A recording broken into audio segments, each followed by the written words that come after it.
mistaken, they could be trying to go in here if they're being a little aggressive. I missed the call there, Rhett, but did you see that last call? I think she tapped top four there. So once again, they're just going to come into the rings and try to keep things simple. Yeah, you bet. And lead Sophie Brissett, she is going to try and do just that. So here's the first shot of the end. 1-4 Booth in the first end. So it's a 1-2-0 game right now for Claire Booth. And if you're curious on what the other games are going on for the viewers at home, just go to Curling Alberta's website and the scores are available there. So curlingalberta.ca /scores. They should be all there for you. And here Michelle Hartwell goes. She's starting to play a little more aggressive. This is a little bit more of an aggressive call. Hey, Rhett? Yeah, which I'm a little surprised. Like I said, you might see a little bit more aggressive play, but it's a 10-end game, so I expected maybe the teams to play it a little safe. But with that yellow rock coming deep in the house, it gives Michelle a good chance to get a corner up, and we're gonna have a good end ahead of us. Yeah, you bet. And the other games going on in the ice, we have on sheet A, we have Team Hannah Phillips versus Team Elliot Martins, as well as on sheet C, we have Team Nikki Kaufman versus Janae DeJong, as well as on sheet D, we have Team Keely Duncan, the UFC Dinos team this year, as well versus Team Kaylee Shannon. So we have a lot of junior teams in this field. Hey, Rhett? Yeah, looking through the field, I was quite excited to see. I believe there's 4 junior teams, which is amazing to see these young players come up and play at such a high level. Yeah, you bet. The junior pipeline in Alberta for the women's side is just exceptional. You've got teams like Keely Duncan, Kaylee Shannon, as well as you've got Team Graceland Richards, Team Mila Plett, who are both awaiting their next opponents. They're higher ranked seeds in this event too. And that's the other thing. These are, what's it called, very experienced, teams, right? Yeah, you can't take the credit away from them from being young. They have just as much experience as any other team here, and it's going to be a very exciting week of curling. Yeah, you bet. Team Hartwell here, they're looking to take a hit and get the double, and Michelle Hartwell sweeping this one right out, and Ashley Kalk, she does quick work of that, gets the double, sticks the shooter. That's what you call lead strength there. When you have a lead that can not only draw and make guards and stuff like that, but hit and make a key double there when Team Booth is putting some pressure on, it might be very helpful for you. Hey, Rhett? Yeah, one thing I also want to point out is you watch as she was sweeping the stone out, Michelle waited till it was out of the rings, but then stopped, because that back Yellowstone could be used kind of as a catcher late in the end, so it's something Team Booth's going to have to watch out for. Definitely. Team Booth just hitting and sticking there. And it looks like Tori Hartwell's now going to throw for Team Hartwell. Let's see what the call is. It's just going to be, I think, a hit and roll, right, Rhett? Yes. Great. Yeah, the hit and roll, that will be the shot called.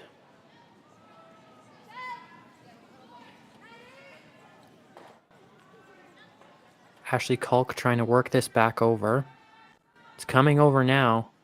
It looks like it might just hit and roll out, though. So gets the yellow, but rolls out. Now, if you're Team Booth, Rhett, what would your next shot be here now?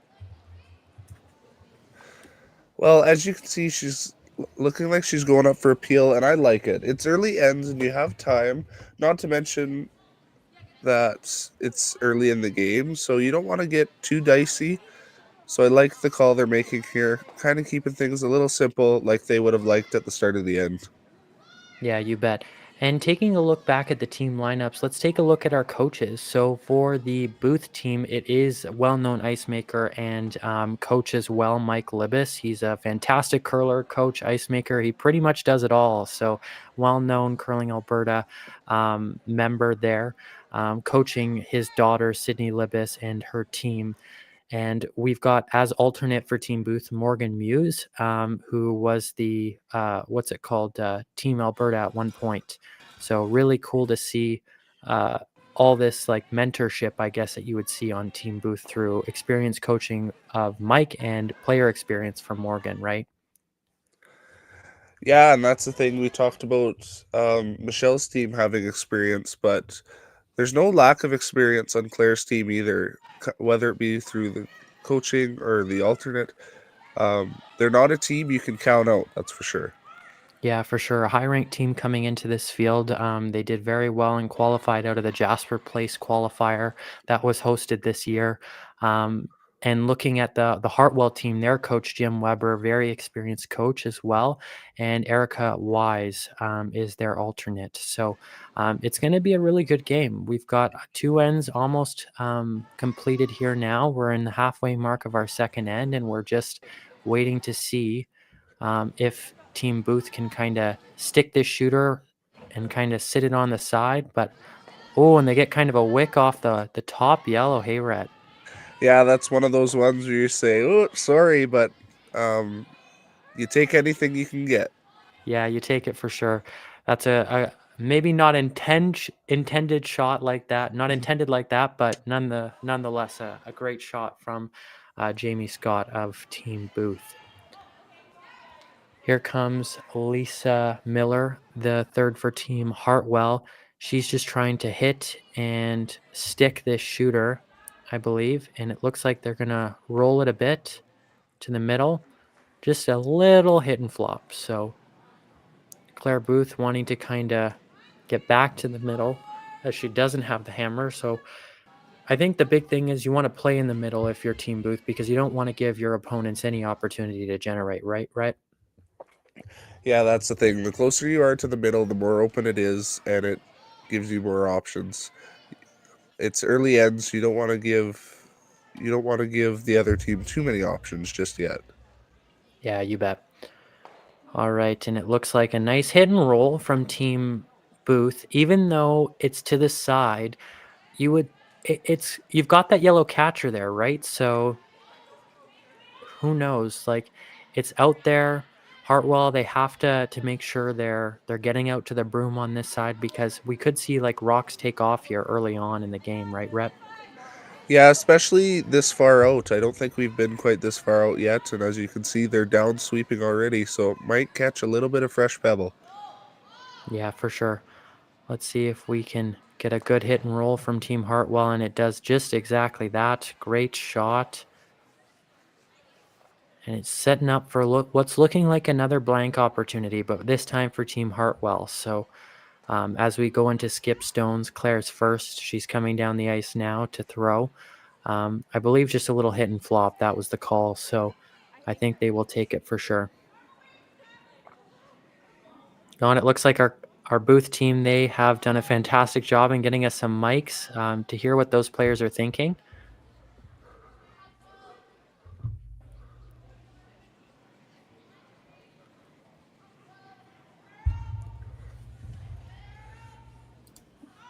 I think, like we said with the prior shot, they just want any roll to the center, take away any chance for Michelle Hartwell to make a move and maybe get them in a tricky situation. Yeah, you bet. All right, Claire Booth, little inside right now, but getting the little roll. Okay, great sweep from her sweepers to try and hold that rock.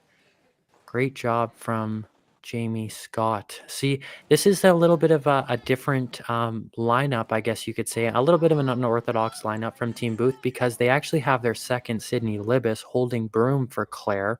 And then their third is actually sweeping. So Jamie Scott, you can see, just swept that rock, and Sydney Libis is holding the broom. What do you think about kind of the swapping of positions? I know we have swap positions on my team, Rhett. What would you think about it, and how do you feel about that? Well, you know what? We did something similar last year with my team. For the first half of the year, I played second and held the broom, and it was just came down to the fact that sometimes you might have a player that's a really good sweeper, and you want them on those last stones. Or in our case last year, it was I had a lot of experience calling line, so we wanted to have me in the house. So it all comes down to where you can use your strengths and how you can use them to be the best you can. Yeah, and I think both teams are doing a great job of that. So Moving on to our last skip stone. Great shot from Michelle Hartwell there. Just a simple hit and stick.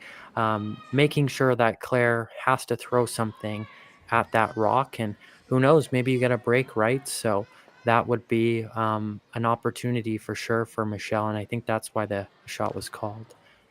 Claire now looking to have a simple hit and stick. Have Michelle hit that last.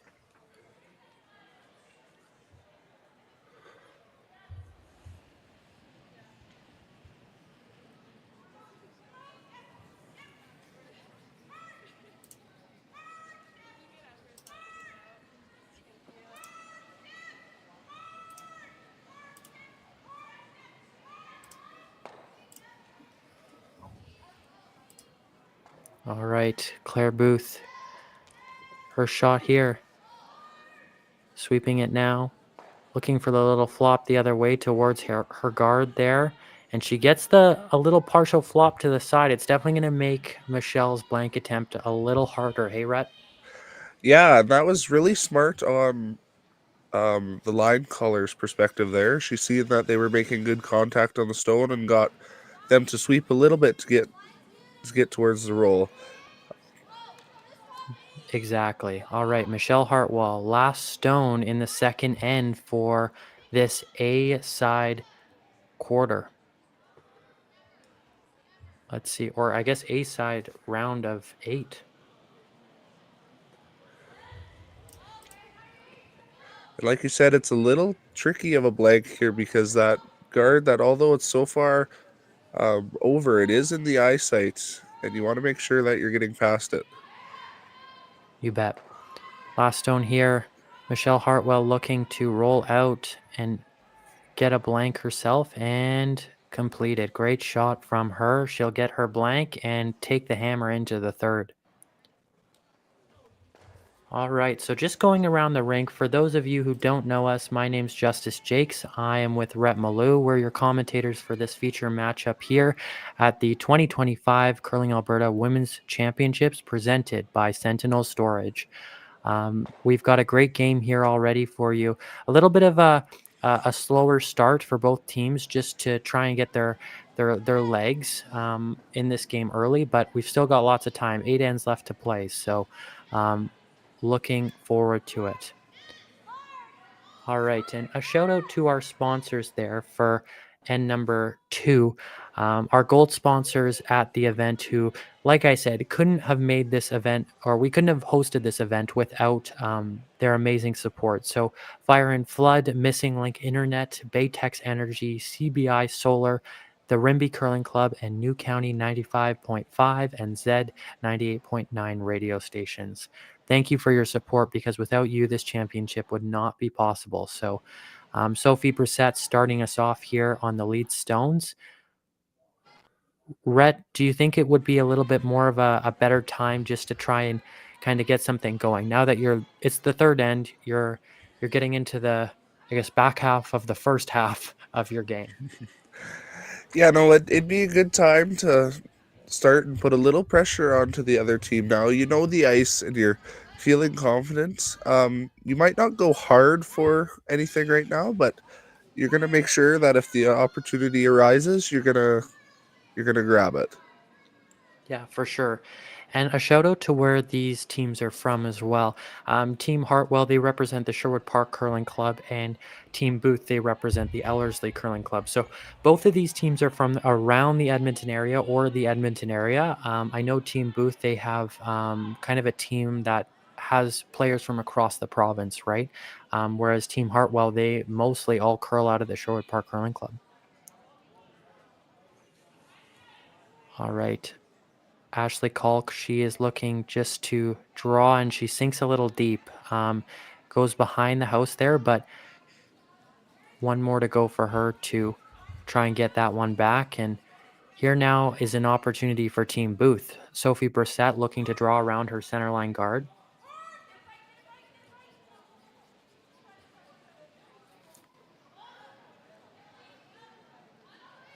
You know, with that red running deep, it kind of gives Team Booth here a little bit of a free opportunity to get set up nice. You bet.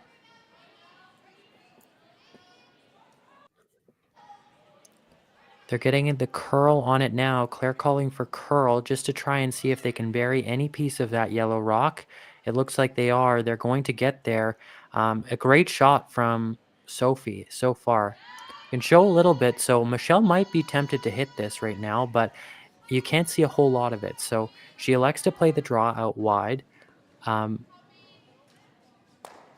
Here's a little bit of a redemption shot for Ashley Kalk. She's looking to make her second there and get her team set up for the next set of rocks.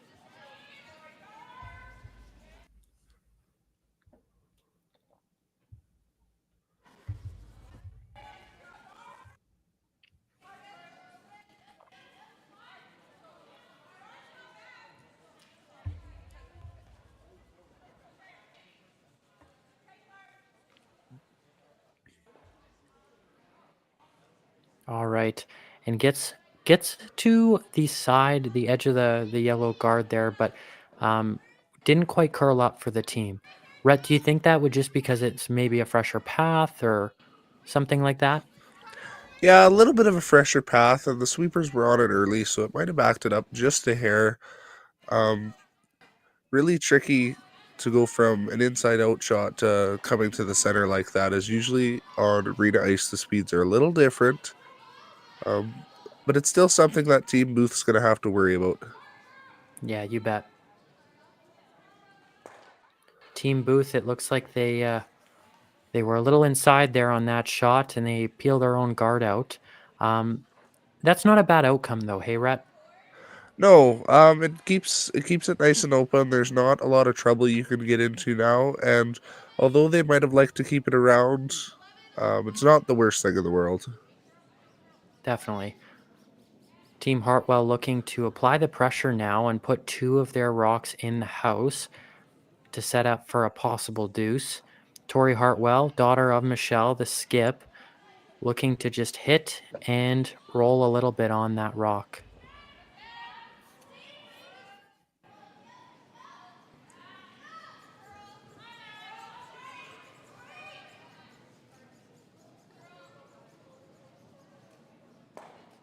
Gets the little roll. Great shot from Tori Hartwell. Well executed, well called. Great team shot there.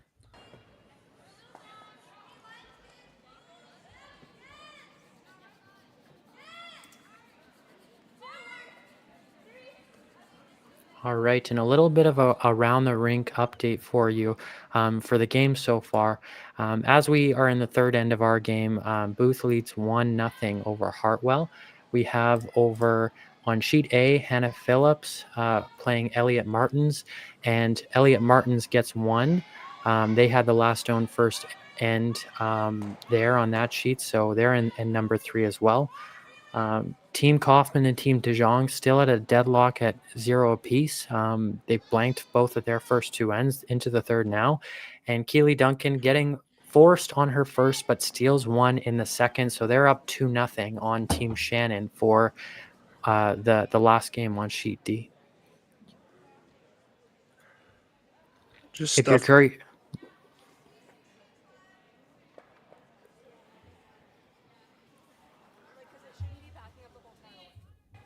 All right, and it looks like Hartwell's going for the split there.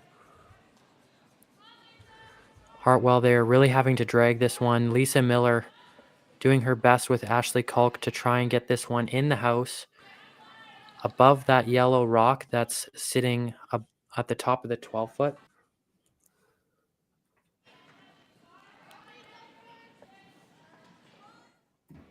All right, and Team Claire Booth, they are electing to freeze to that red shot there. Or I think I might have missed that call there. Yeah, I think they're trying just to roll to make sure Roll they and hit this sit. red.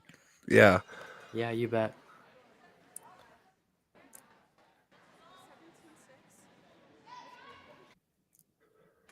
All right, Jamie Scott throwing some weight here, trying to get some action on this front red they just threw from Hartwell. And looking for the roll. Doesn't get a lot, but gets the red rock out and that back yellow catcher out there as well. So that's kind of a nice little bonus. Hey, Rhett? Yeah, it's one less rock you're gonna have to worry about. Right now, rocks in the house are kind of helping Michelle's team here. So to catch that one on the way out is one less you have to worry about catching on later in the end. Yeah, you bet. Lisa Miller, the third for Hartwell, looking to just hit and stick this one, keep the shooter rock in play on the side. Can split the house there.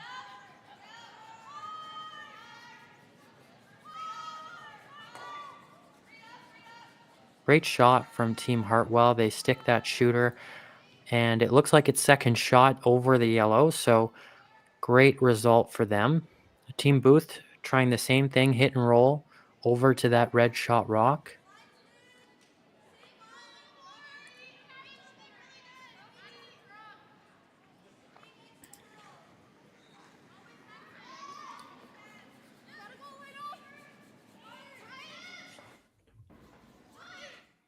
And it looks like they've got some really good line here and weight.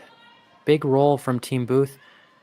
Sophie Brissett trying to roll it, gets to the center line. That's a really good outcome for Team Booth because it forces Michelle to have to address that rock, right, Rhett?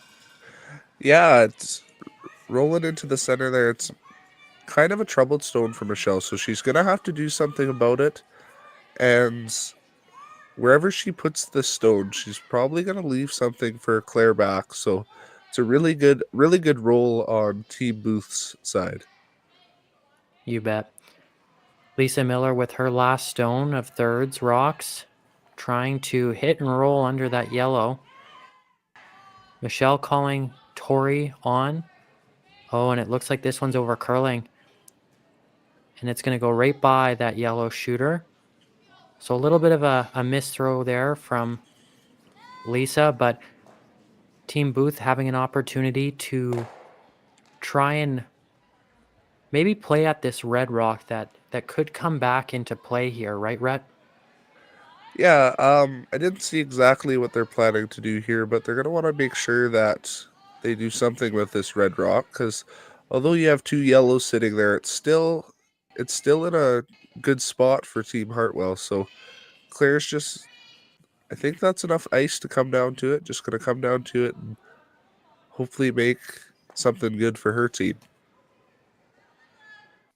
First shot for Claire Booth in the third end. They don't have hammer, but they are sitting one right now as it sits at the top of the 4-foot.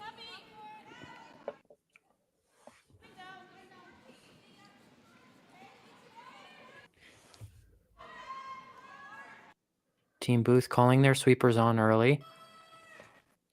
Looks like the rock's curling quite a bit. So it looks like they're going to hit their front rock, but where do they roll? That's the key. And it looks like they roll right to the side, bringing that other yellow, not quite the second shot, but into play. So it definitely makes Michelle's shot harder because they can't just hit and stick, right, Rhett? Yeah, they have to do something to set up. Basically, they're trying to set up here for Michelle's second shot. Um, both yellows are in pretty good positions for Claire. So I see Michelle kind of setting herself up for a second shot here.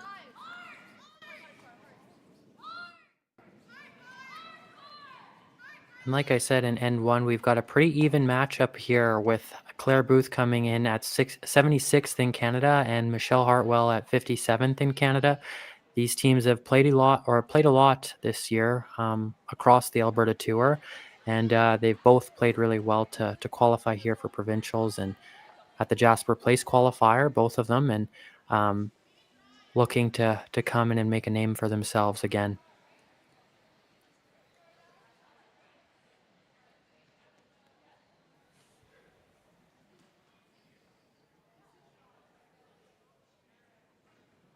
Michelle going back down to take another look at this.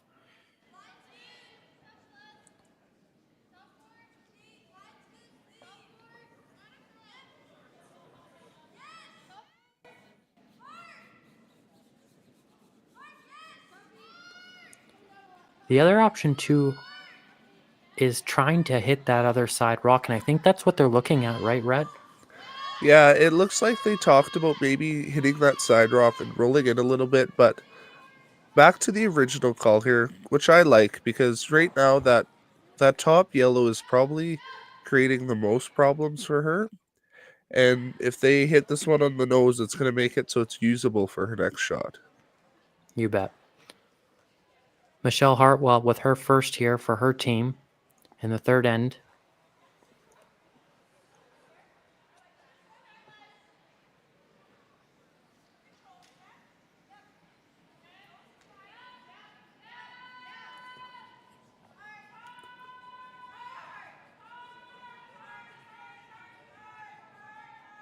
Looks like it's over curling. It just second rock that's over curled down that center line. They roll out now, and it looks like Team Booth will have an opportunity to hit that red and sit 3 to put some pressure and a potential force on Michelle.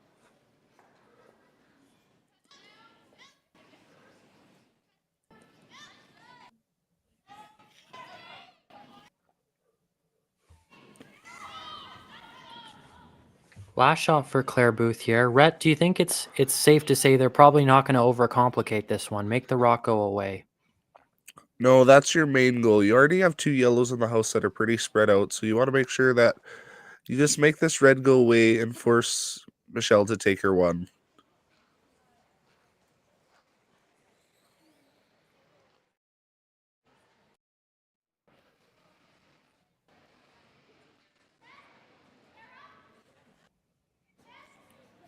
All right, last shot for Claire Booth right now. They're on it now to try and get that contact for that red rock, and they do. So it'll be a well-executed end for Team Booth. They sit the 3, and Team Hartwell having to hit and stick on their last for a force.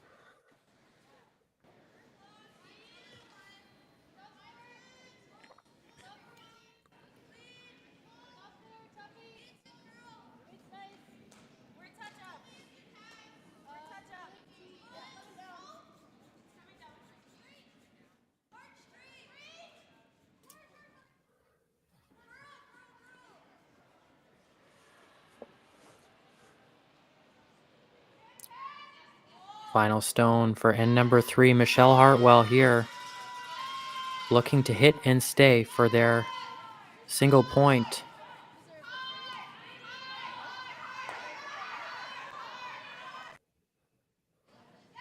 And well executed.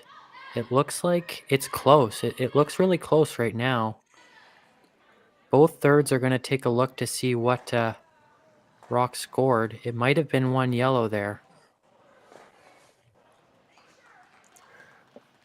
Yeah, after 2 over curls down the center line, they might have just overcompensated a little bit, worried about it curling up there in that spot. So we'll have to wait to see where the score goes on the board. You bet. By the looks of it, our volunteer is just putting up that score right now. And it looks like it's going to be a steal of 1 for Team Booth to go up 2-0 in the fourth. Hartwell with hammer.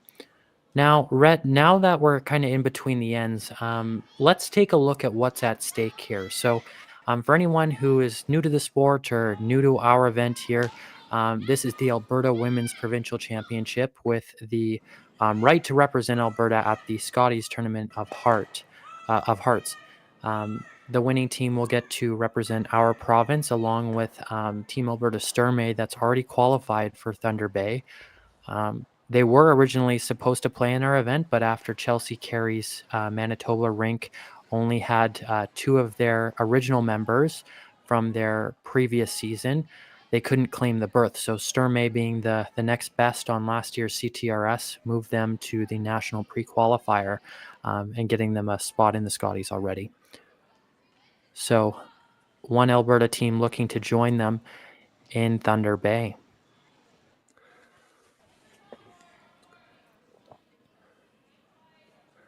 It's kind of a big advantage for Alberta teams now that Selena has grabbed that berth into Scotties because there's so many good teams here on the Alberta Tour in the women's side. So one less team is one less team you have to go through to get to that spot at the Scotties.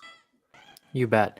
And I think that's the big thing a lot of teams are looking at at that advantage. Is it's one less really good team that you have to play to of your dream of playing at the Scotties there. So and representing Alberta. So Alberta, understandably, one of the top performers, usually at the Scotties Tournament of Hearts, and um, over the past years especially. So Team Booth, they're looking to just kind of keep the pressure on right now. Team Hartwell, great execution on the what's it called, or the corner guard there.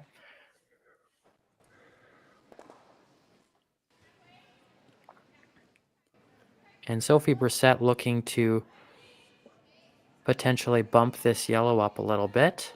Back eight is what the sweepers are calling.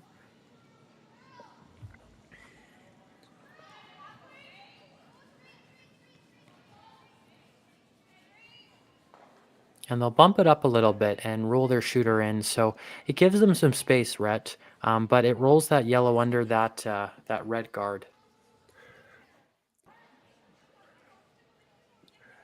Yeah, it's a little bit of a worry for Booth there, because although someone might look at that and say, "Oh, it's undercover, it's good for us," it actually helps Michelle's team here because it gives them a little bit of backing, or almost like a guard behind the rock, as they're going hard for a 2 here, I believe, in this end.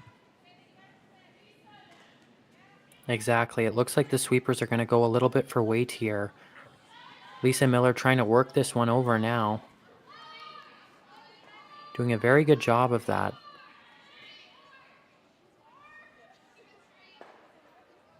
Great corner freeze from Team Hartwell.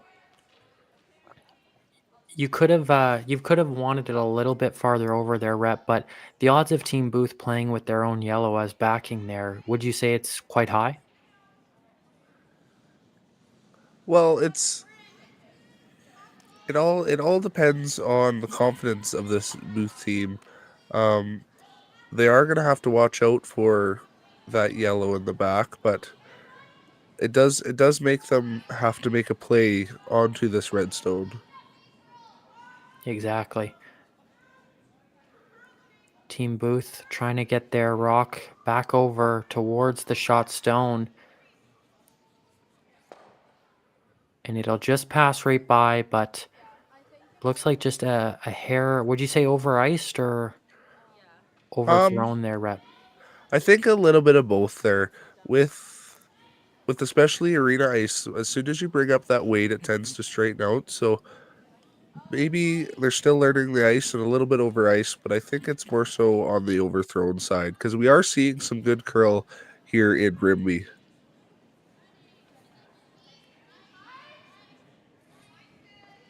Tori Hartwell with her next shot here.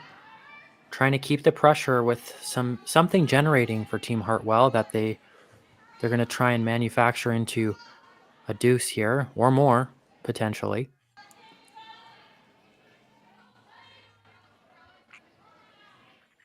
Ashley Kalk working this rock over right to the red shooter stone. Great little freeze draw there. Now, Rhett, with that shot, would you say that that yellow rock that was kind of causing problems for Team Booth is kind of less of a worry now just because of how the angles line up?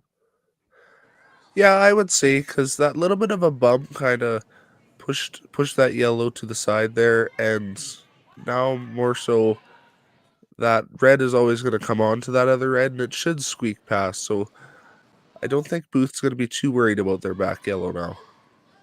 Sydney Libis throwing some big weight here, trying to get some action on these red rocks. And they get by. What a sweep. Great sweep from, that was Jamie Scott. Great sweep from her. Makes quick work of those two red stones. One sticks around, but is clearly fourth shot, sorry. So Hartwell just trying to get something back here. Hit and roll back is the call.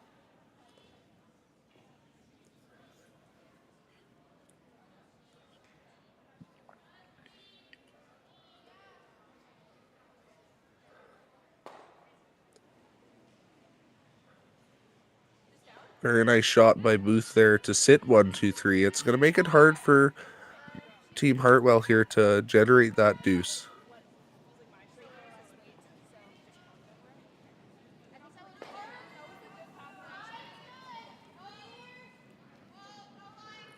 That's definitely a rock that can come back into play. So really good out or like really good well thrown rock by Tori Hartwell.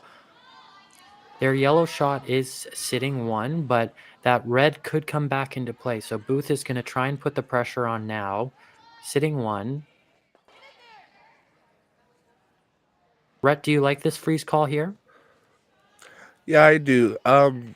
With this call, you're going to be sitting 1-2, and you kind of put the angles in your favor. Right now, if you come around the outside of that corner guard there, more times than not, that red's going to go into the yellow and push it through the rings. But if you come to the inside there, not only are you going to be sitting shot, but you give yourself an angle to punch out that red and hopefully keep your back yellow as well. It looks like Claire Booth is electing to go under the more center front yellow rock to try and put some pressure. She is sitting the one, so this is the other option you can play. Now, the worry here is if you are sticking out and not the right depth, then they could have an opportunity for Team Hartwell to double. So it looks like they're trying to bury this right under the guard and have a good amount of depth so that there's no double possible. And they do just that. Really well thrown shot and great shot from Jamie Scott.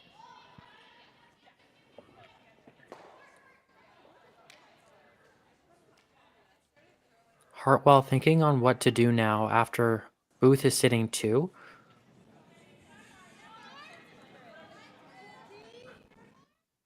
And that's the nice thing about that shot. Although it's not perfectly, you would have preferred that to be above tee. It does bring the play a little bit away from that corner guard. So it's putting a little bit of pressure here on Team Hartwell to generate that deuce, as they're going to have to start bringing play back over to that corner or do a little bit of housekeeping here and clean up.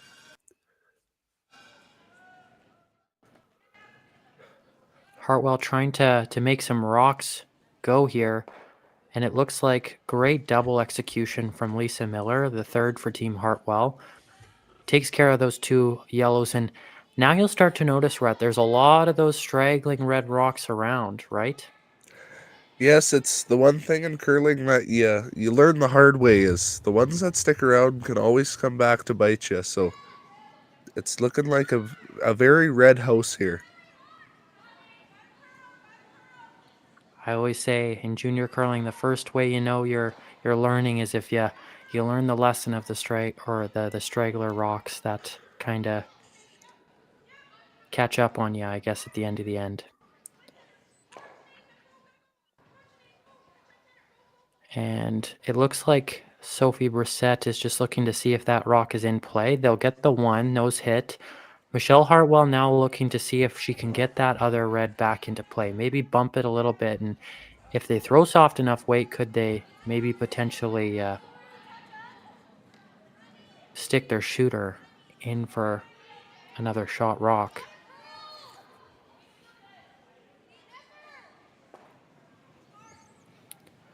Now, the one thing you'll notice, Red, is Michelle said it was okay if they bump that red rock into the 4-foot or they nick it, they put it in play because at least it gets that other red completely open so that they can address it. Yeah, it's a very good thinking on her part, because a lot of teams wouldn't be too happy if they did nick it and bumped it in. But the more reds in play, the happier she's going to be. But it looks like she makes this shot really nice. Yeah, what a beautiful shot from Lisa Miller there. She Christmas trees that shot. And I mean, the only kicker that you might see would be the flaw for Team Hartwell, is that other red is hanging there on the side. So Booth can throw some weight at this and try and get some red rocks moving. Now, that yellow rock in the back is counting in the rings, but it is a distant fourth shot. So Claire Booth maybe seeing if she can bring that one back into play or at least sit shot rock with this. So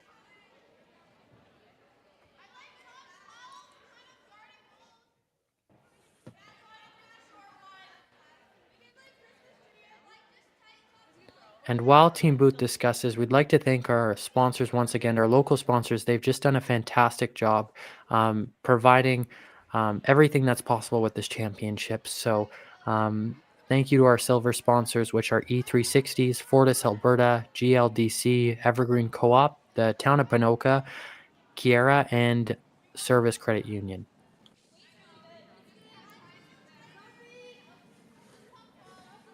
Now, the out-turn double is the call for Team Booth, as Claire just said. Do you like this shot, Rhett? I do because it always you make this double really nice, and you should leave yourself an angle onto the red. I don't think you can ever hurt yourself with this call.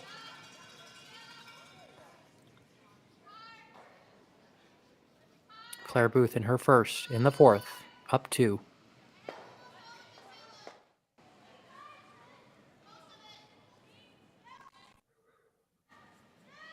Jamie Scott on it now, trying to hold a line. Oh, and nuzzles itself in there. It's going to be a very hard rock to remove for Team Hartwell, but Hartwell is still shot the 1. Now, would you say drawing to the other side is the plan, Rhett? Yeah, I think drawing to the other side, it ensures your 2. You want to make sure you're scoring here. It'd be nice to score a bunch, but you draw to the other side, it ensures you 2, and it might even bring a 3 into play if you place it perfectly.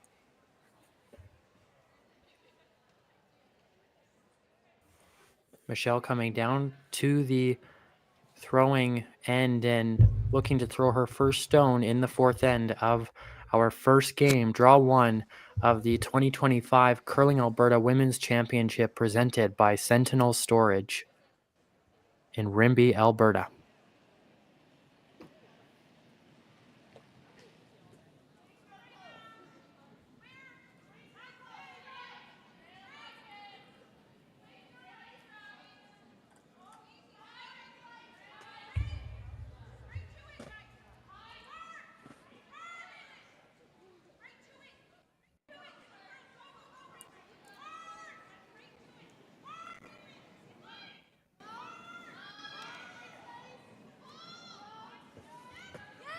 Team Hartwell already starting to sweep this rock. Ashley Kalk just looking to see if she can get that rock buried underneath. It's starting to take off now.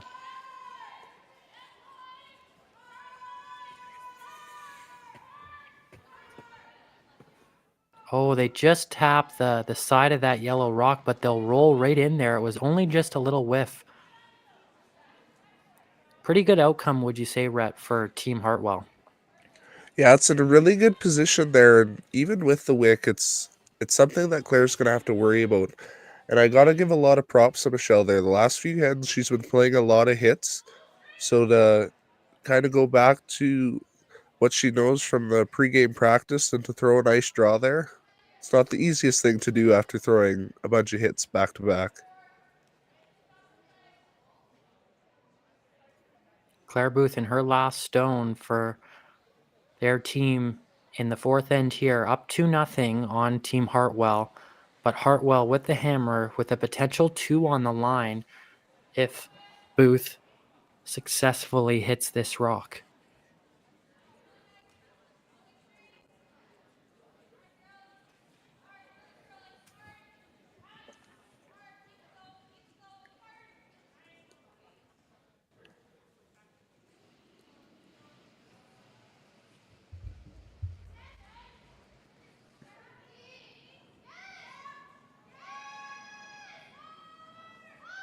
Team Booth calling the sweepers on here.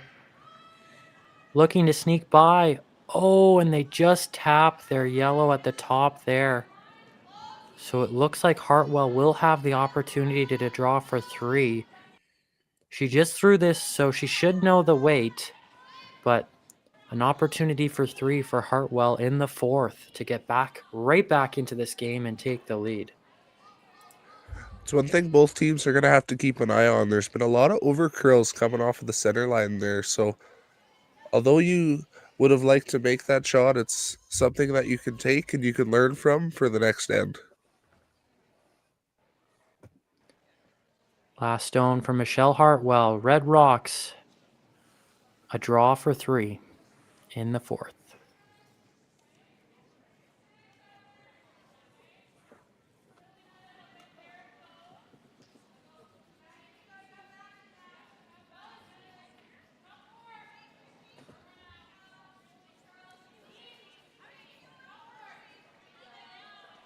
Sweepers trying to drag this to secure the 3rd point, and they will. Great shot from Team Hartwell. They'll bank 3 on the board and take the lead in this game as we approach our 5th and halfway mark of the game. 5th end of the game. Now going around the rink to a little bit of an update. Hannah Phillips, Elliot Martins, that game is in the 5th end now, and it's a 1-1 game. Very close games all around. Claire Booth and Michelle Hartwell, like I said, Hartwell just scoring a 3 to go up 3-2 on Booth in the 5th. Janae DeJong and Nikki Kaufman are in the 4th end still, but DeJong scoring 1 in the 3rd to lead 1-0 over Kaufman. And Keely Duncan and Kaylee Shannon as well in the 4th end, but Shannon securing 1 point there in the 3rd and getting forced to still trail Team Duncan 2-1. Tickets are available online or at the door with options of purchasing a full event pass, a day pass, or individual draws during the triple knockout and playoffs. To purchase tickets to the 2025 Curling Alberta Women's Provincial Championships presented by Sentinel Storage, visit curlingab2025.eventbrite.ca. Some great curling this week already, even though we're just getting started, Rhett. Yeah, no, it's some great curling to start off the week here. With a big 3 in that last end, they worked hard for it, and it brings the game right back to almost neck and neck.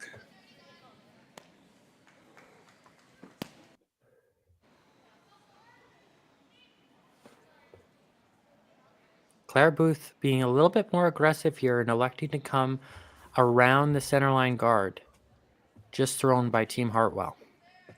Sophie Brissett looking to complete the skipper's request.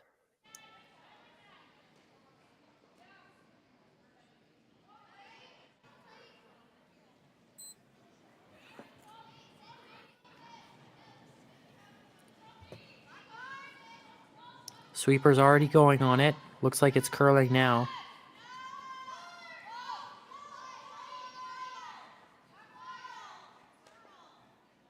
They'll just nick the top of that centerline guard and roll a hair down. It doesn't go into the house, so it is on the in the guard zone, but not on the center line. So that center line there, it will take the no tick rule away from that rock. So if Hartwell did want to tick that rock for some reason, then they definitely could.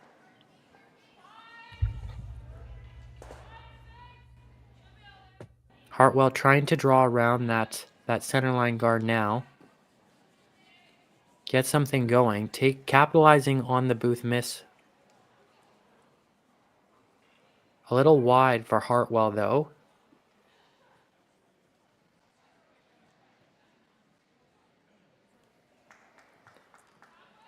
Now, Rhett, would you think that Team Booth just follows them down? With it being in the back 4, I can see them following them down, but you might even see a little bit of a board weight hit here. It's Team Booth's coming off of just having 3 scored against them, so they might not want to get too crazy here. They're having a little bit of a discussion about this shot. Could we see our first time out here? No, it looks like Claire's gonna do exactly as we might have thought and draw around. Maybe not follow them down, but draw around. Sophie Brissett on her second rock now, looking to set up her team early in this end.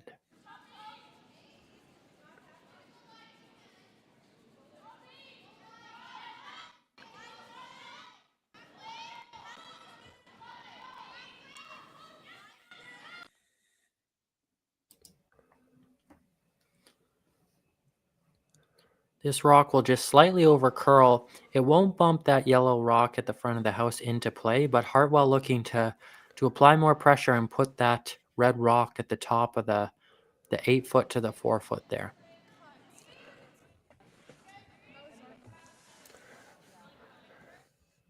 Yeah, that yellow stone might cause a little bit of trouble for Team Booth there, as before that single yellow in front of the house was about 3/4 open, so it was kind of a usable stone. But after that bump, it kind of takes away any run back opportunity for the Booth team.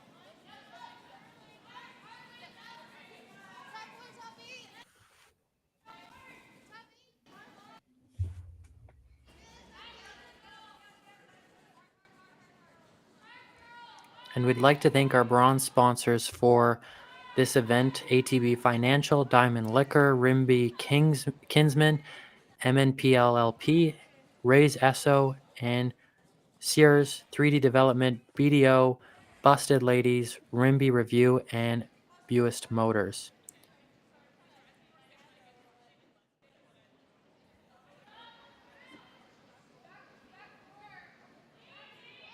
Sydney Libis, the second for Team Booth, looking to clean up the junky front already for Team Booth.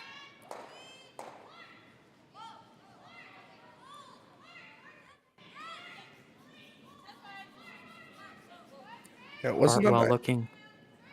wasn't an ideal start there for the Booth team, but getting one out of the mix is gonna help them a lot here. You bet.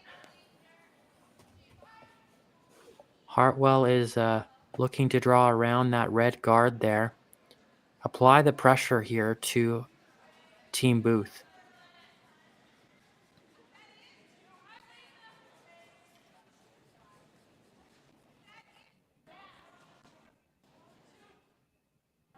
It looks like this one's going to come up a little light, but Michelle Hartwell looking to maybe potentially stagger these rocks so that it becomes more difficult for Booth to deal with.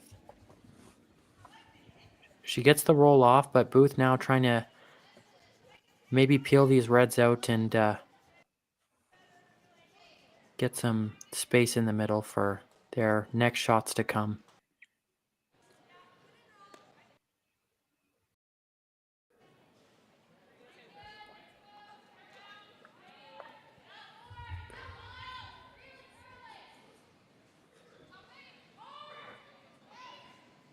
Sydney Libis in her second rock now. Sweeper's going all the way on this one. Oh, and she'll get the back one. She wasn't intending that, but it does kill the shot rock, and Hartwell, it looks like they might try and raise that red just to secure their 1 point there and potentially steal this end after a big 3 scored in the fourth.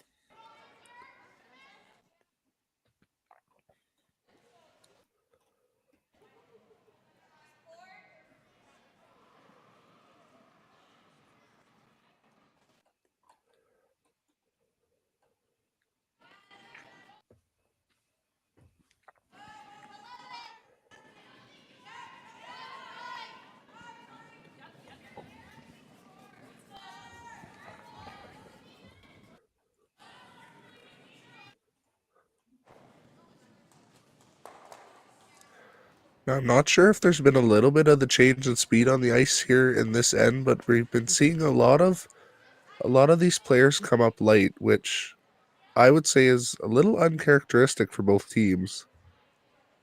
Yeah, after successfully placing some really great draws last end, it looks like they're having a little bit of a struggling time right now just to see if they can get those rocks there.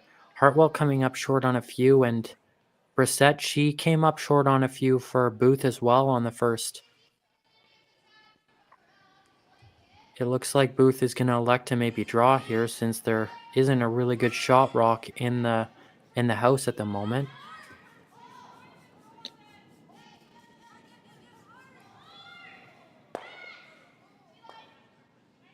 Jamie Scott, the third thrower. She is going to try and draw around for her skip right now.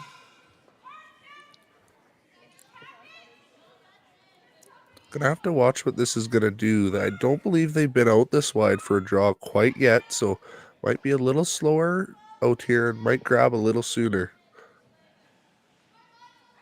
Team Booth going all the way on this one already, and it looks like it's already starting to come over. Let's see if their sweepers can drag this one in. Looks like it's just going to hit the top of that yellow and come up a bit short. The one thing about that shot, though, Rhett, is it sets it up really nice for kind of a little bump, a back 8, back 12 weight bump.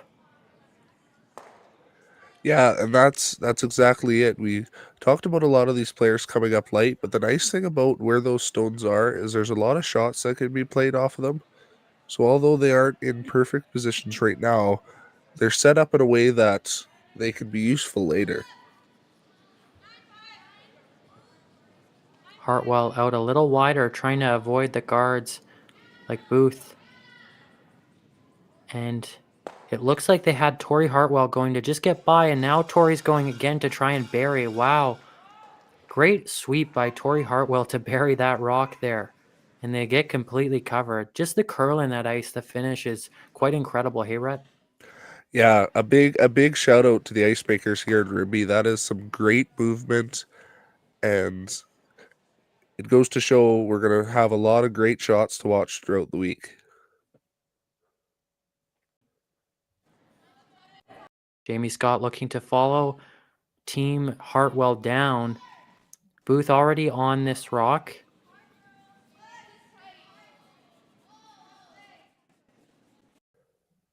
Looks like it's a little wait. The sweeper's calling halfway on this one.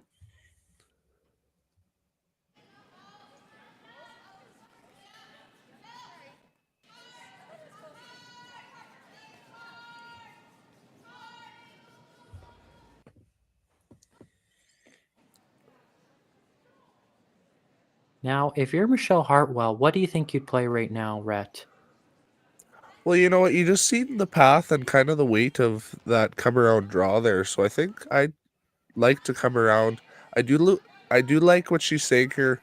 Maybe not come right to the 4 foot, but stay at that top 8, top 12 area and kind of prevents Team Booth from getting in there as well.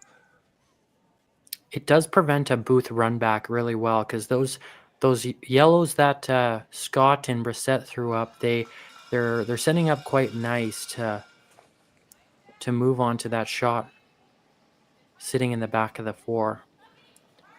But if you are Hartwell, you are sitting 2 reds. That top red is still technically in play and very much in the running for a potential steal here. Hartwell in her first in the 5th end.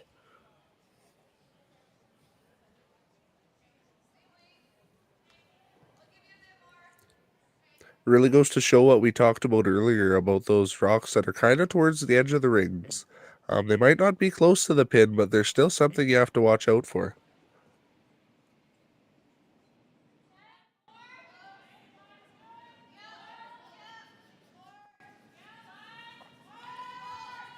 Calkin Hartwell managing this rock already. Looks like they are hair tight, looking to get by those yellows. It seems like they won't, but Hartwell trying to move it in a little bit to try and prevent the yellow rays.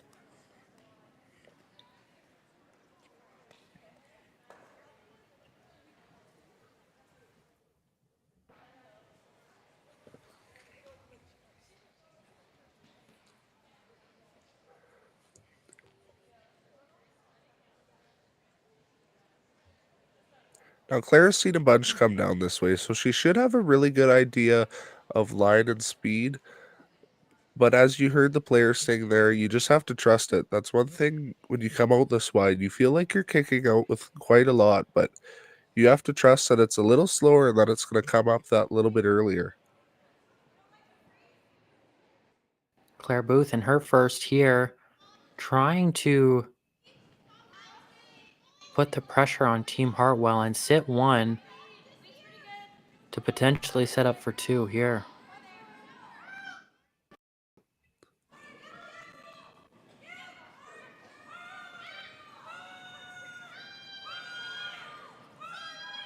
Oh, and they just squeaked by the corner, but it looks like they've got a lot of weight here, so they're looking to see what they can do with this rock now. It'll just tap off that red rock. Now, if you're Michelle Hartwell, you are sitting one with fully buried. Rhett, what do you think the best course of action here would be? I think they might want to try that draw again because that yellow in the back house isn't really, you don't really have to worry about it a lot. Um, and it puts a lot of, if you get another one in there, it puts a lot of pressure on Claire Booth here. So I think that's what they're doing here. Just going to try and sneak one in again and put a little more pressure onto the opposing team. Hartwell in her last, as they don't have hammer in this end, but a pretty good chance available to them to potentially secure a steal on Team Booth and continue rolling after a big 3 in the fourth end. The nice thing here too is if you ever come up light, you kind of you're acting as a guard because it's going to prevent Team Booth from getting in there. So they're going to have to make a really good shot to save the end. Hartwell having really good weight here. They get by the guards now. They're just trying to see if they can sit. Hartwell doing her best to try and manage that rock, and they do. Great shot from Michelle Hartwell. Now, if you're Claire Booth, the draw still looks available to me, Rhett. What are you thinking? Yeah, the draw is still there, and it's probably the most likely shot of being made. Like I said earlier, you've seen a bunch of rocks down this path, and you have already thrown one down this path, so you have a really good idea of the speed. And even if you don't get quite for shot, you're gonna at least outcount the other stone. So I don't really see any other option for Claire here.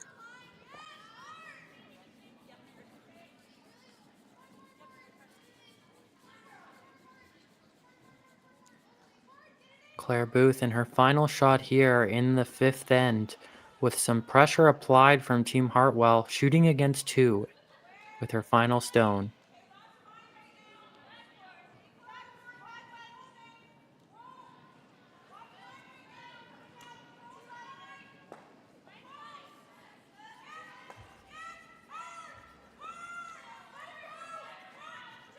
Hurt a little less out of the hand, so sweepers are on a little early. Sweepers are managing this rock really well, and the rock coming in now, so they're looking to really drag this rock to see if they can get by. Really great sweep effort from the Booth sweepers, and oh, it looks like they'll squeak for shot rock. Excellent shot from Claire Booth. They'll get their one and manage to escape that really good steal attempt from Team Hartwell. We're going to take a quick commercial break now as we head into the fifth end break, but don't go away as we've got 5 more ends to go. So we'll see you right back here, folks, in a couple of minutes.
All right, as teams get ready to head back on the ice, we are going to give a little bit of a shout out. As we approach the halfway mark of the game, we need you, the viewers, to stop what you're doing right now. Grab your nearest device and search curlingalberta.ca/5050.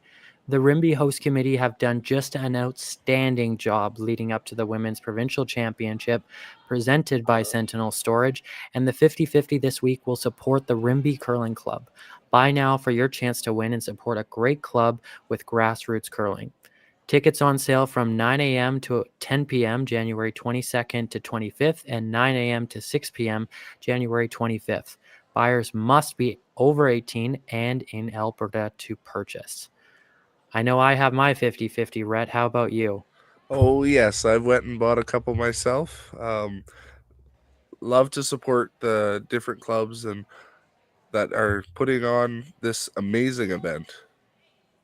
Yeah, it's been fantastic so far, and I think a big shout out should go out to the volunteers and the amazing work that they've done so far. Volunteers are a key to success at events like the 2025 Alberta Women's Provincials, presented by Sentinel Storage. We want to give a shout out to all the amazing volunteers that have come together to form the host committee, including chairs Paul Haruka and Lisa Shumkin. As we get back underway in this first A event game, the winner of this game will go on to play number 1 ranked Team Skrillex in the A quarters. Now, Rhett, there's 4 teams not on the ice right now in the field here in Rimbey.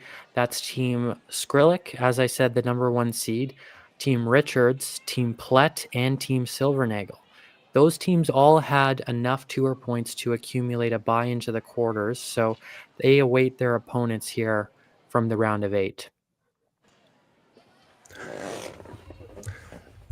Yeah, it's one of those things that is a little bit of a bonus when you do well throughout the year. It allows you to come into your game a little more rested, and it gives you an opportunity to maybe sit back and watch one of the live streams here and get an idea on the team you're going to play. Team Booth electing to get that first stone in the house, put the pressure on Team Hartwell. It's a tied game 3-3 after the 5th, so it's really anyone's game here. Hartwell with the hammer in the 6th. Kalk looking to hit and roll on her first. Looks like it's a little inside, so Hartwell going early to try and hold this rock.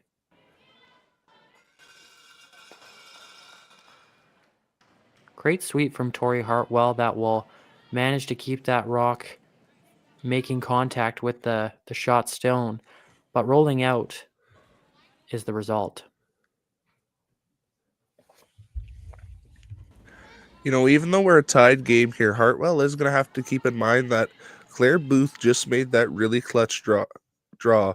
So the high spirits and momentum is a little bit with the Booth team here. So you might I see think some. that's another thing to take in to attest to Team Booth. Like, you just hear their positive feedback and positive energy on the ice.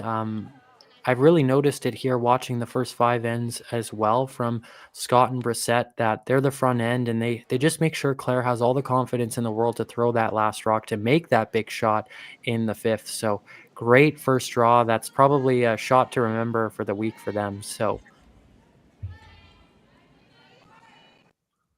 Hartwell trying to draw to the side now.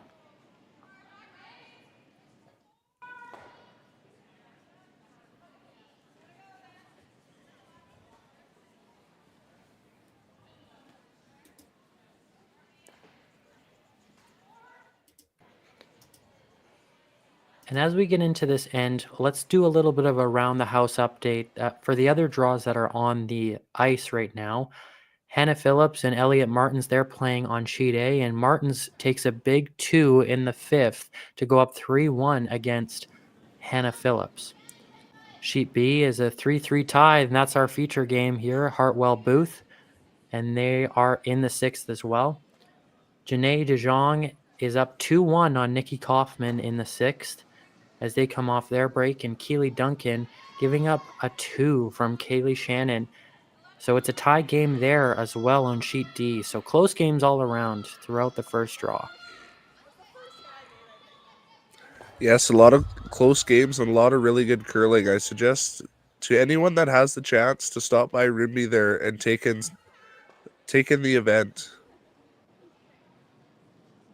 Absolutely. And you can get those tickets on Curling Alberta's website, or you can go to got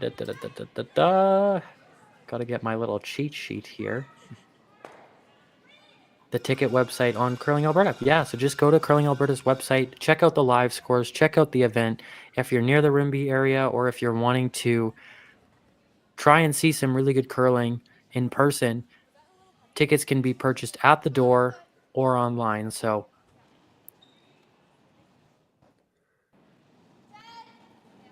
Hartwell trying to kind of set up a little bit here. Comes up a bit short on the draw attempt, but the corner guard is in a really good position. So for Hartwell with the hammer, that could be something that comes back into play here for their team later in the end.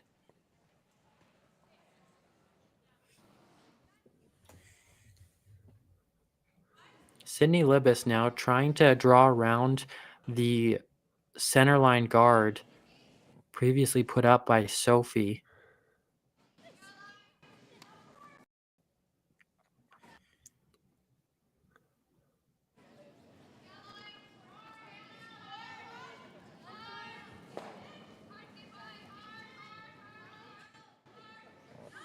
And just peeks out a hair for Sydney, but great shot overall.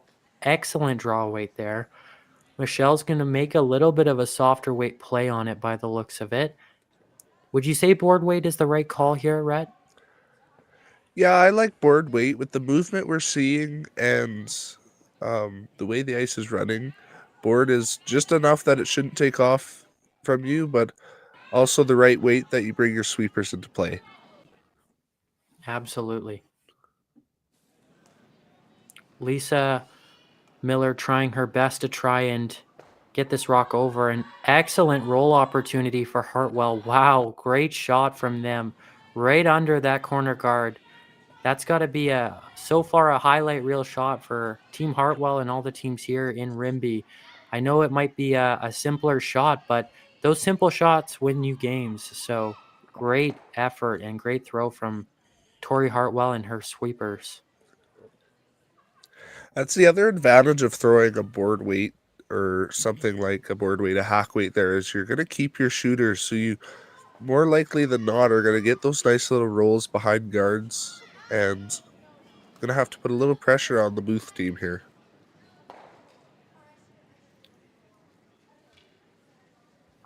Jamie Scott opting to peel that guard, with Claire, I guess, opting to peel that guard, and Jamie Scott successfully peeling it and rolling her shooter in. Now, that's a really good kind of advantage. Now, Michelle's going to take it out, but the one thing with it is it gives kind of the Booth team an opportunity to maybe force Hartwell to a hit and stay where they've kind of over curled or under curled in the past, right? Yeah, and that's the thing is, not only is Claire watching her own team here, she's going to be watching the other team, and she knows she's going to find the tendencies, and she's going to use that to her advantage. The other nice thing about that shot is it means that they're going to have to go after the stone and don't just get a freebie to put it wherever they want. Exactly. And see, that's exactly what we were just talking about, that opportunity to potentially have an undercurl or overcurl on the side with those simple shots. Definitely just happened with the rock sailing by that yellow, and now Booth having the opportunity to hit that rock on the side and potentially set up for a great force against Hartwell. Team Booth also a little tight here, so experiencing some stuff there as well. They get the rock, but they will roll out. So Hartwell, they have the opportunity back to try and hit and roll under their center and set up for 2 here.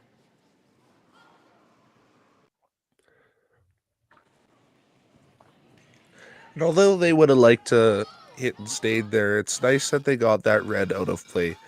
Um, with Hartwell having hammer here, it forces them to really make some shots here for a deuce or even a blank at this point.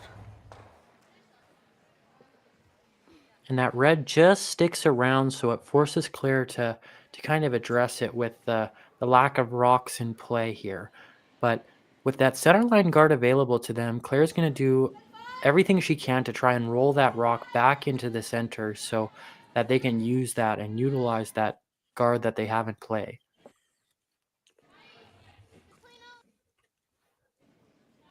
First shot for Claire Booth here at the end of the sixth end, sorry. Throwing yellow stones at a tie game without hammer.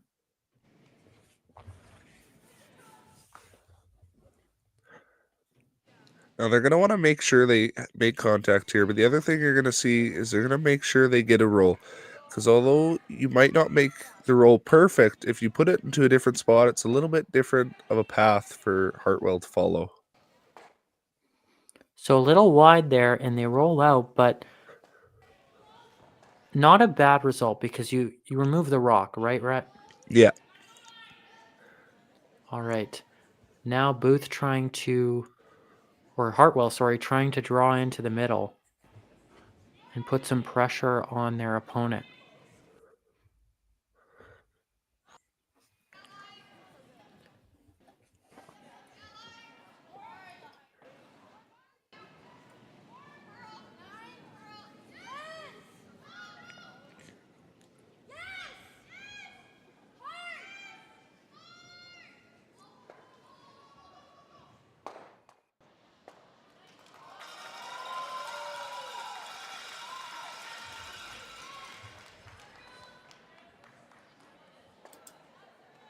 Hartwell in her first in the sixth here.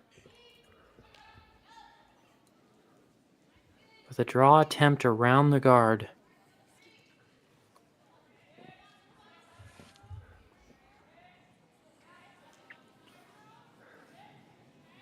And the thing here is, although it seems like a simple shot, Michelle's going to want to make this draw good because if you ever come a little bit deep or if you're a little bit wide, as it looks like this rock is coming, it might open up a force opportunity for Claire Booth to get the hammer back going into 7.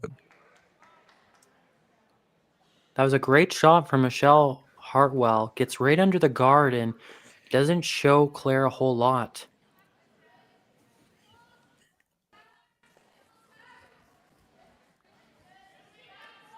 Now, as Claire makes her way down to the other end for her last stone, we'd like to acknowledge one of our main partners at Curling Alberta. Bel Air Direct offers Curling Alberta's curlers and their families with exclusive discounts on insurance. Eligible members may receive a group discount on their car, home, condo, and tenants insurance on top of any other discounts, savings, and benefits customers are already eligible for at Bel Air Direct. We'd like to thank them for their continued support, and we now take you back to the stream with Claire Booth, her final stone in the sixth end without hammer.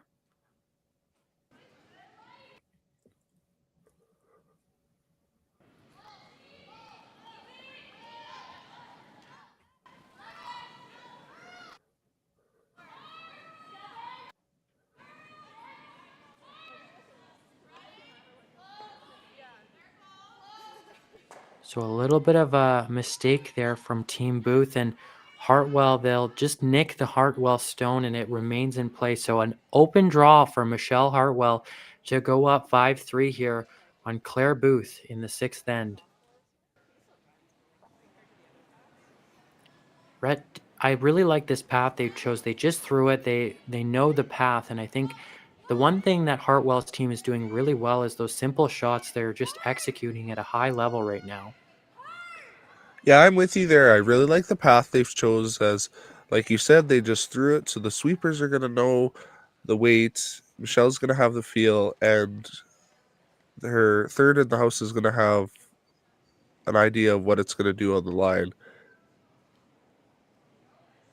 Last stone now in the sixth end, Michelle Hartwell with a draw for 2.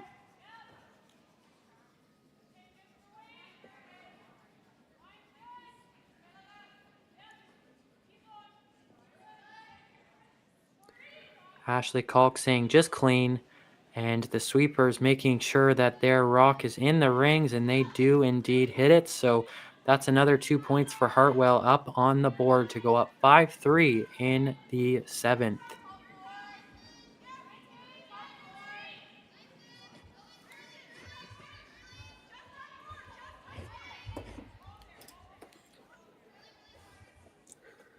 Now, taking a look in between ends, we'd like to thank another sponsor, Boston Pizza. For more than 50 years, Boston Pizza has had a proud history of participating and giving back to the communities in which we live and operate our restaurants.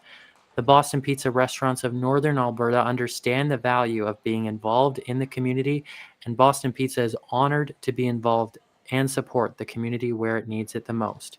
They know the strength that is required from the community to host events such as the Boston Pizza Cup on behalf of Curling Alberta. Thank you to Boston Pizza franchises for being supportive of curling in Alberta and for being eager to find new ways to grow the game with us. Hartwell having their first rock of the end go up, looking to be top 4. That's what Michelle Hartwell's calling after a clutch draw in the 6th end. 5-3 lead for this Hartwell team as they get settled into their first game at the 2025 Curling Alberta Women's Championship presented by Sentinel Storage. Yeah, that too is going to give Michelle a really good cushion here going into the last few ends of the game.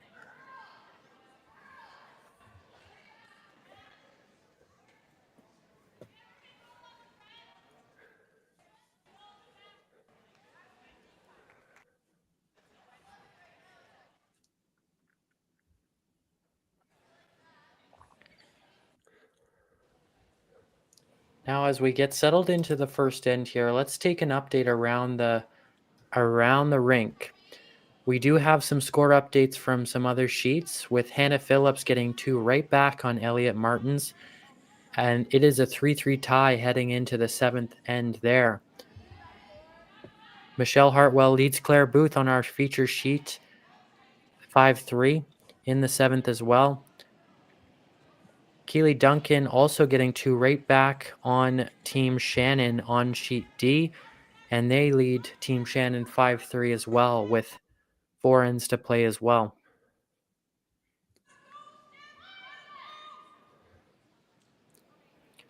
A really successful corner guard from Team Booth sets up their end, starting to set up their end really nice.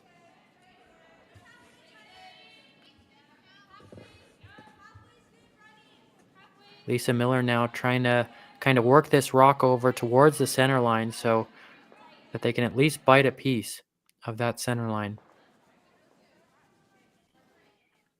Going for depth now, Tori Hartwell. Great shot. A little bit deeper than maybe what they wanted, but they'll take it as it completely covers the center line.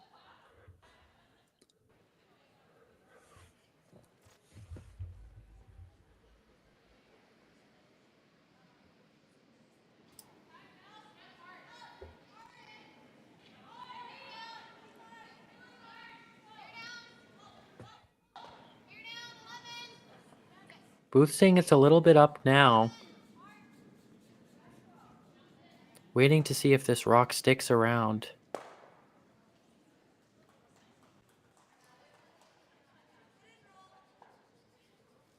Looks like it'll just float on past, but good communication there from Team Booth to at least communicate it to see if they could have done anything with that shot.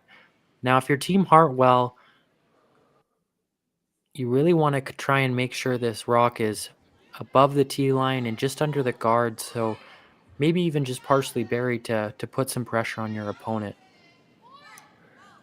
Yeah, you're going to use this opportunity to put a good stone in there and put a lot of pressure on the Booth team here. But like you said, you want to make sure you are above tee line, because as soon as you go behind that tee line, you're almost helping the Booth team more than yourself. Team Hartwell really trying to work this rock back over after it looks to be a hair wide. It sinks deep, so they have to stop sweeping, but it does kind of go to the edge of that red guard. So it's not an easy shot to address for Team Booth, but definitely easier than what it would have been.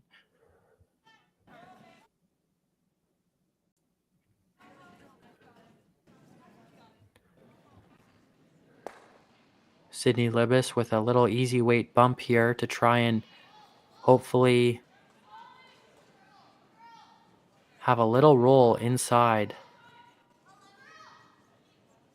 Sophie Brissett really trying to work this rock back over. It's coming over now, but doesn't quite get there, but does make contact with the back. So Claire's going to try and move that right out, and it does. Really great shot. And the yellow rock rolls to the side, so kind of works away from the center that Hartwell has set up.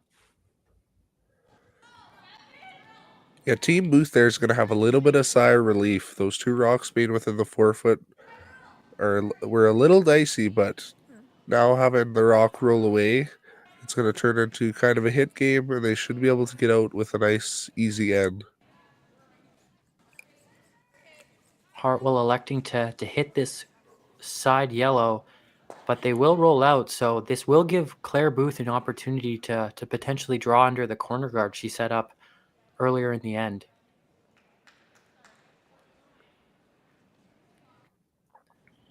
Sydney Libis looking to follow up a really good shot with another really good shot. So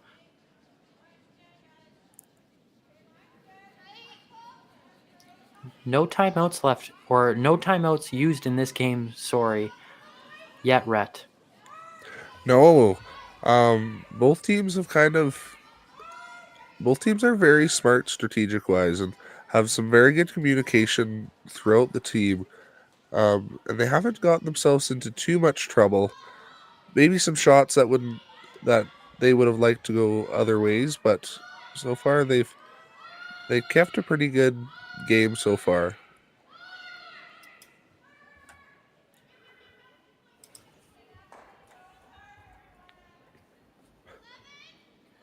Now, as we get closer to the end of our game, I know it's going to be unfortunate that we'll have to wait for some more action here at Rimbey before our next draw. But that doesn't mean if you're close by, you can't head on down to the Rimbey location to try and see some really good curling and watch some really good curling. On January 22nd today, the Icebreaker Party will also be going on in the Social Lounge. On the 23rd, they have a cornhole tournament. And the 24th and 25th, they have a live band, which include the Band and Ugly, The Good, and Court Jester dueling pianos. So lots of action going on in Rimbey right now. So a place you want to be if you've got some spare time and you're near the location.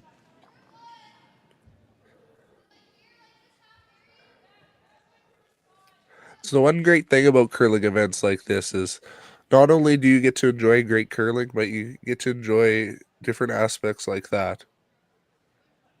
Definitely. I mean, those live bands, including the dueling pianos on the 25th, that seems like a blast. So you could see me in Rimbey on the 25th. I'm just saying.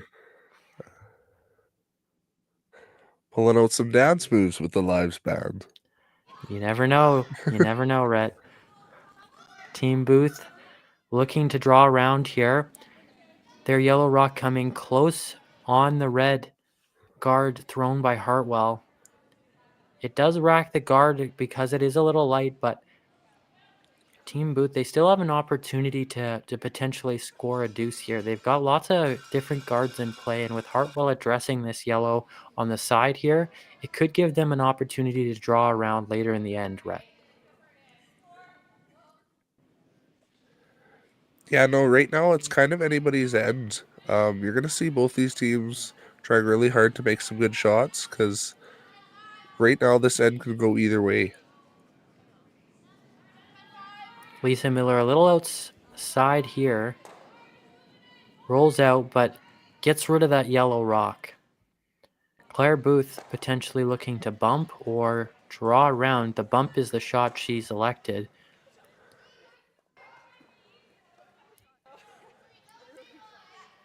A little more rollouts than we're used to seeing. I'm not sure if that maybe comes from the weight being thrown, or maybe as the game has went on, the pebble has worn down a bit and straightened out, but gives Team Booth a really good opportunity to try this draw again. Yeah, I think Jamie Scott, she's comfortable with it. She just threw it, so she knows the weight and line required to make the shot. So thrower's choice right now, and looking good so far. Team Booth looking to work it in a little bit as it's a hair outside, but sinks deep a little bit, but comes into play by the looks of it, and will be the shot rock under the yellow. So if you're Team Hartwell right now, Rhett, would you say your best opportunity is to come down to that or maybe sit in the top four? Yeah, it's a little more of a confident call there. If I'm Team Hartwell here, I'm 2 up and I have a little bit of a cushion, so I might even try to keep things a little bit more clean. Might try that run on the yellow, but this, like I've said, have seen these paths multiple times. So if they're confident with it, this is a way that they can come in and put a lot of pressure onto the Booth team. And I think, yeah, they see the opportunity as, I think their original shot is to go to top four, and if they are a little bit heavy, they can move that back towards the back of that, or the front of that yellow stone there, and sit on top. So I think they, like you said, they have a little bit of a cushion, so they're looking for just that tolerance range there to make a really good one.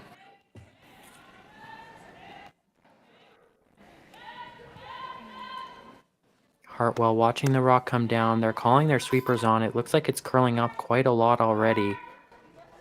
Tori Hartwell doing her best to hold this line.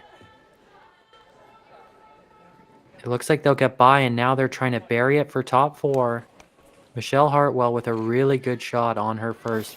Michelle's just been dialed in with her draw weight so far this game. Yeah, it's a scary thing to see as the other team if the opposing skip's got draw weight, because there's nothing better as a skip than knowing you can hit the tee line. It definitely allows you to play with more confidence. So I think for Team Hartwell is really riding on their skip's high performance right now. So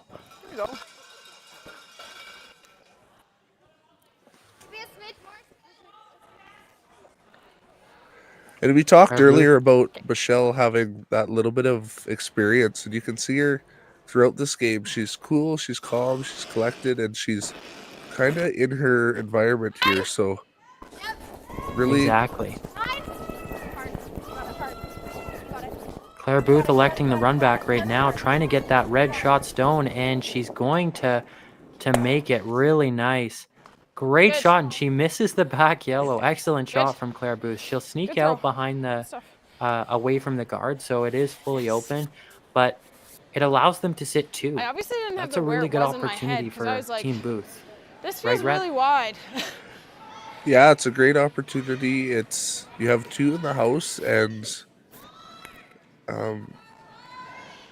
the Hartwell team here is going to have to watch out. Both so far, it's been a great game. Both skips making a lot of shots, and it's shown in the score. Cross that bridge when you get there. Hartwell going down to the other end to throw her last stone of the seventh end with red rocks without hammer. Hartwell leads 5-3 in the seventh with 4 ends to play.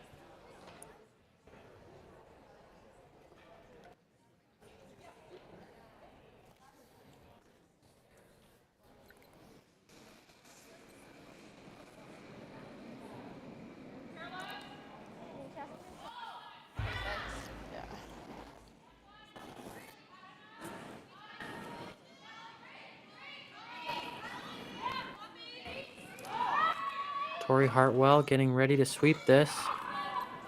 Ashley Kalk working it over. And perfect. Oh, just doesn't quite roll up quite enough for them, but Claire Booth with the opportunity to just kind of throw that board weight again, right, Rhett? Is just that back 12 hack board weight even at this red rock in the front. Yeah, I really like the Yeah. quieter weights here because, as I keep saying, it brings those sweepers into play, and it kind of gives you a little Yeah. leeway. If you don't hit it perfect, you're still gonna hold on to that shooter. Claire Booth with the shot for I think you 2, can a get away big with 2 here Yeah. Yeah, I like in that. the 7th You got it. to tie up the game and keep this game right close. Final stone, Claire Booth in the 7th, Yellow Rocks. Let a hairstyle. A little heavy.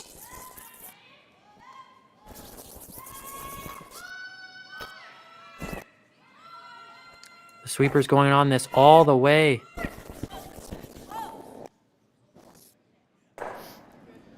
Oh, and will it hit the back yellow? Oh, and it doesn't. Great shot from Claire Booth. That quieter weight comes in clutch, and she gets a big 2 on the board to tie up the game, 5-5 going into the 8th end. Great shot, hey, Rhett. Yes, amazing shot. Especially to miss the one in the back of the house there. That's crazy. I thought it was Leave heavy. that. That's a lie. That's a lie. Is it 10 9? I stopped it and started before you. Oh, okay. A little bit of an update since I missed Sheet C on my last update. Janae DeJong and Nikki Kaufman Let's do are it. tied 2-2 going into the 7th. Nikki Kaufman stealing 1 after picking up 1 in the 5th. So right back in the game with some momentum now. And like I said to all of our viewers at home, we have an amazing opportunity to win some great funds at the 50-50 and support the Rimbey Curling Club. And the one thing I missed when I mentioned this early is, as well as we also have a prize raffle going on with the 50-50. The winner of the prize raffle gets a fishing trip for Yeah, you 4 got to it. Prince Rupert plus flights with a $20,000 value. So a huge grand prize up for grabs with the 50-50. So head to Curling Alberta's 50-50 website and buy it right from home. All residents have to be 18 years of age and must reside in Alberta. Halfway. Halfway, high. Halfway. Shorter than your broom, just half. Okay. It's actually Team close to Booth your broom. looking to draw on their Yeah. first after a really successful 7th end.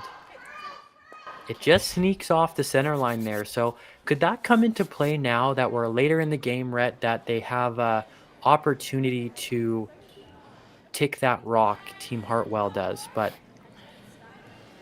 Yeah, you don't see Hartwell playing the tick here, but it's a very good point because being off the center line, and now that you're tied, you might have seen Hartwell tick that away and prevent Team Booth from getting anything towards the middle or putting any pressure onto the Hartwell team.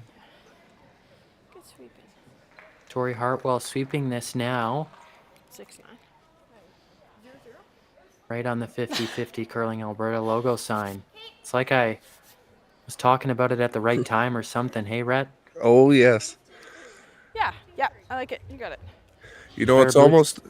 it's almost a win-win, a chance at a fishing trip, and you're supporting curling. I don't know how much better it could get. Pretty much. So you heard Little him first, late. folks. Go online, buy your tickets. Hey, top 12! I think we're close. Claire Booth electing to draw around that centerline guard they had put up. It's really tight though got you, for you're line, right, so get they're back. looking to try and get by. The sweepers, they don't quite get it there, and it looks like the Yeah, wait, what? tickets are, Good sweep. or the rock goes right there and slips into the 12-foot. Just a little. 15. Yeah. Team Hartwell again looking to get that rock out of play and potentially roll.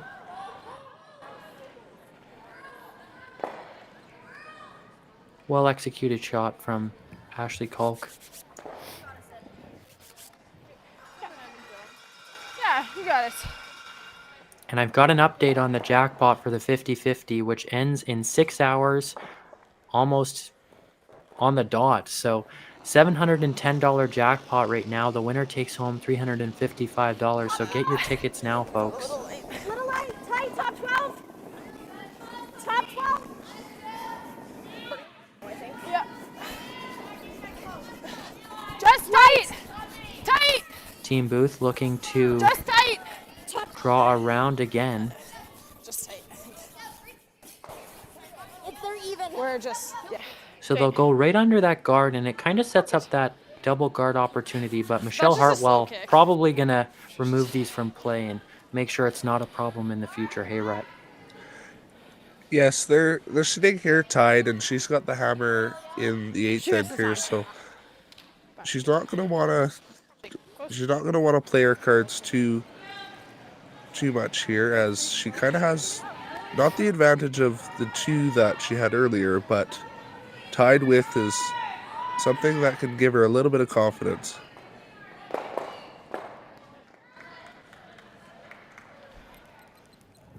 Even bumps her red right into think the that rings bumped there them as in. well. Very nice for Team Hartwell, and kind of a nice little cherry on top with that shot. Yeah, yeah. Yeah, you got it. The Sid. one thing, though, is they did leave their shooter, so it could result in a little bit of a problem for them. So it's probably not the outcome they completely had wanted, even though they had rolled their shooter in. Team Booth looking to take advantage of that now and roll or and draw Little right heavy. under that centerline guard that Weight's they pretty left. good. Back 4. Yeah, they would have Back liked to roll off that shooter Back and make it 4. one less thing to worry about. At least the nice thing, it is their color. So if they have to run something back later in the end, they're running So, back one of their 8, own. Back 8. Back 4, just back 4. Sydney Libas with a great draw there. A hair heavy, not too much, but right under the guard there. So Michelle Hartwell can't as easily access that rock. So Michelle looking to peel the guard and just try and kind of make something out of it. Good. 14-5. So it will sit if we're not on. Maybe not. 14-5? Yeah. Wow, okay. It looks Changing like her- they might be Yeah, it just trying to looks- bump this, right, Rhett? I think so. I was a little confused because I thought as well she was going to go up for that peel, but looked like she called something with like a back 8, back 12 weight. Maybe trying Kind to of split like off. it's kind of like a little bit of a mixed doubles strategy here, where you try and bump the guard into the house and roll your shooter away. And they do just that. Very great shot from Team Hartwell. Will it stick in the house? And it does. Great shot. Tori Hartwell with I like another that. great shot. She's been playing Okay. very well this game. Try to roll it to. And Tori Hartwell is the new player on the defending Canadian Collegiate champions, the Concordia University Thunder.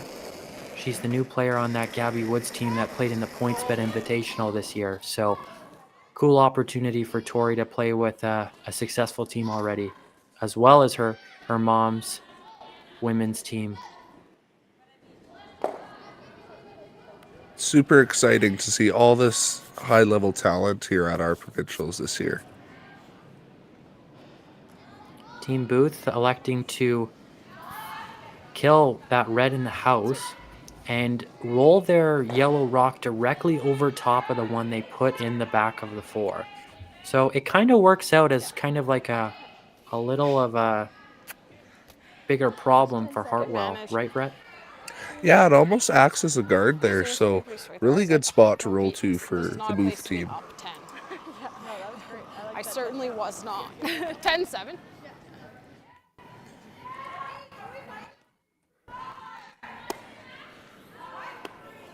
Lisa Miller trying to get the double or maybe roll a bit, and she does roll. So the one thing Team Hartwell is doing very well right now is keeping those red shooters in play. So they're all bit well scary. within the range of potentially scoring. Are at the end those of two this end. in? Okay.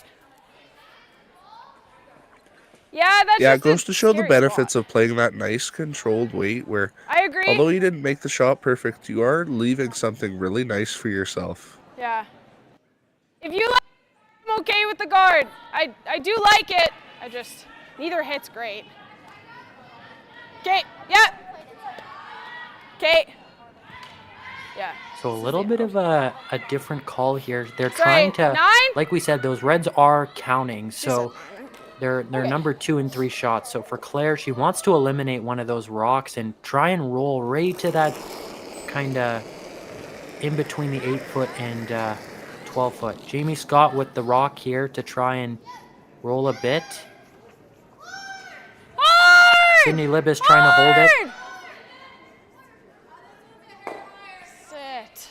And let's see if it sticks. Michelle Hartwell trying her best to get this one right out. And it just sticks around, but it looks like red at the top of the house there might be second shot. Michelle's going to go take a look right now, and you'll see that the red is probably second shot. So Michelle probably opting to remove that one at shot right now and bring her two back as shots. Yeah, I think she might have gestured that it is sitting second shot there, so gives her a really good opportunity to hit this yellow and sit two, putting a lot of pressure onto the Booth team without the hammer.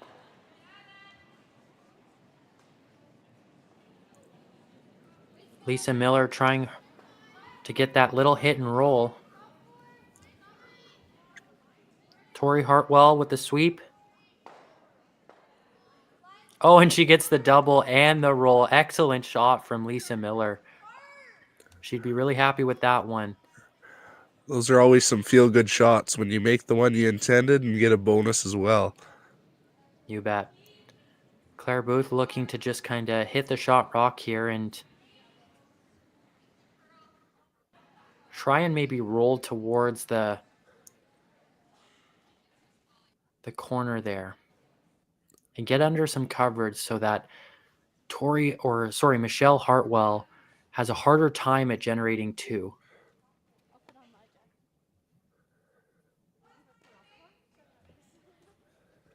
Claire Booth with her first in the 8th end, throwing yellow stones now.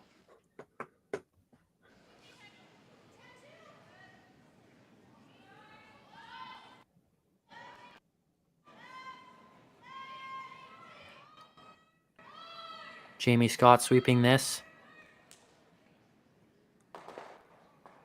And they'll roll right into the middle. So it's wide open for Team Hartwell. And the one thing with this is Hartwell is probably just going to want to hit and stay. Like, I don't think you want to overcomplicate this because you want to make sure you can secure two at this late point in the game, right, Rhett? Yeah, they have quite the advantage here sitting two with the hammer. So, like you said, don't overcomplicate it. Just get a nice nose hit. Maybe a little roll, but again, don't overcomplicate it. A nice nose hit, and you should be lined up good for a two in this end.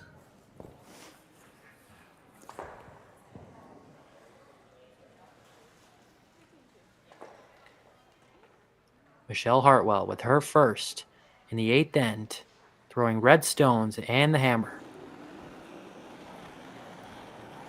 10. Yep. Hard Tori. Hard Tori. Tori Hartwell and Ashley Kalk both going extremely hard on this to try and hold it for their skipper. A little bit of an error there from Team Hartwell as they roll out of play. So this will give Booth the opportunity to draw around those corner guards and force Hartwell to potentially draw for one. So a little bit of an unforced error there that we've seen. Kind of one of the first big misses we've seen Michelle Hartwell make all game. Yeah, she's been quite on fire throughout the game and has played really well. So a little uncharacteristic to see that miss from her. But given Claire Booth a really good opportunity here, and it's turning around the end.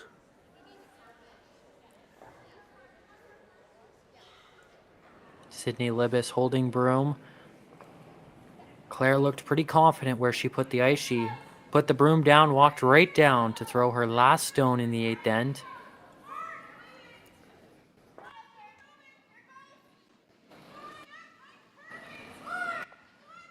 looking to draw around the corner guard, sit shot stone, and potentially force their opponent to draw for one at this late point in the first round of 8 of the A event here at the 2025 Curling Alberta Women's Championship presented by Sentinel Storage. Team Booth doing everything they can to just sneak by the guard and get by to sit shot stone, and they do. What a sweep. Great effort and team shot from Team Booth. Claire Booth has got to be happy about that one. Just goes to show the level of play here at the Alberta Provincials here. One missed shot in the end has totally changed pace from a potential 2 to now a force. Michelle Hartwell just electing to draw for the 1 and just taking the point here. 0-0-5.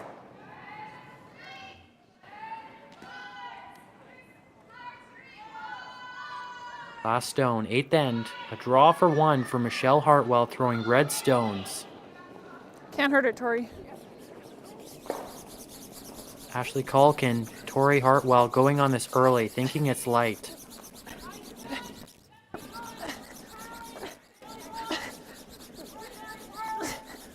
Go, Tori, go. They're going all the way on this one to try and outcount that Tori. yellow shot stone. All the way. Can they do it? Can they sneak by and get the 1? And they can. Great sweep from their sweepers. Tori Hartwell and Ashley Kalk. That's one of those shots where you go and give your sweepers a big pat on the back because a lot of work put into that stone. Yeah, you can see Tori and Ashley, they share kind of a smile there with the team after that shot, knowing that they just kind of got that rock there for their skipper. 3 minutes. So they take the 1. Hartwell leads 6-5 in the 9th end we're of good. play. So last 2 ends of play, looking to kind of finish up the first single point scored by Team Hartwell. First force of the game for Team Booth. Yeah, I think ideally we I agree. but two's fine. Yeah, I yeah, agree with you. yeah. Clean deuce. Blank. Guys, I need to pull my underwear out. Team Booth, you can kind of hear the players talking there. They're wanting to see if they can maybe blank this end. They want to maybe potentially carry that hammer into the 10th end and get to there and take the win. Yeah, really good conversation from Team Booth there. Even, like you said, they a potential blank, and they even said a clean deuce. So if an opportunity comes up, they might take the 2, but taking that hammer into the 10th end is a great option as well. For those of you who have just joined us or joined us recently, my name is Justice Jakes, and I'm joined by Rep Malou from the Peter Lougheed Community Center here in Rimbey, Alberta, for the 2025 Curling Alberta Women's Championship presented by Sentinel Storage. This matchup features the feature sheet with Team Claire Booth taking on Team Michelle Hartwell in the round of 8 to go play the winner, or the waiting winner, or I guess waiting Team Skrillick, Kayla Skrillick, in the quarterfinals of the A side of this provincial championship.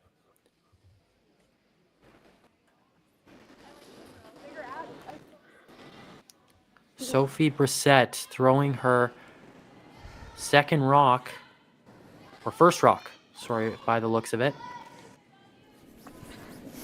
Top 8. For Team Booth. Yeah, stay down. Looking to go around that centerline guard, thrown by Ashley Kalk from Team Hartwell. Good sweep. Michelle Hartwell looking to draw around and beat Team Booth to the button.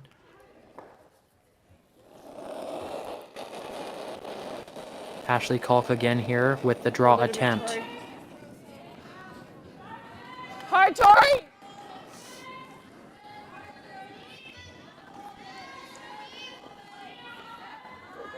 Tori Hartwell having to sweep the last few. Whoa! Line's looking really good Whoa. now. They're just waiting for the weight to come up here, and Lisa Miller helping it over. Really great shot from Ashley Kalk, who has been very successful in their opportunity, or I guess in Curling Alberta's championship history. Good brush, ladies. She was, I believe, the 2023 winner of the Alberta Mixed Doubles Championship with Craig McAlpine, so very successful there, and also represented Alberta once at the Mixed National Championship, so provincial winner already, looking to add a women's title to her belt.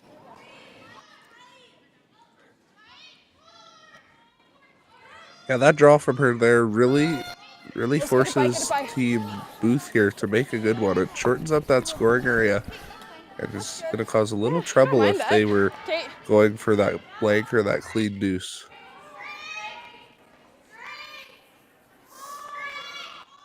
Now, Team Hartwell thinking about this one here for a minute, just examining the scenario and looking to maybe set up.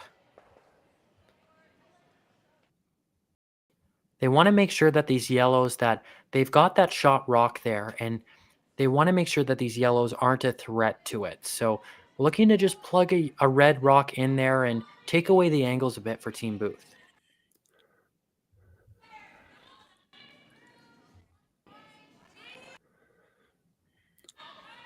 Yeah, you'll see if the shot is made perfectly, it's going to be really hard for Team Booth to get anything generated here, and you might see a peel come because you get good angles on these yellow stones, and it's going to be really hard for them to get to your red stone on the back four there.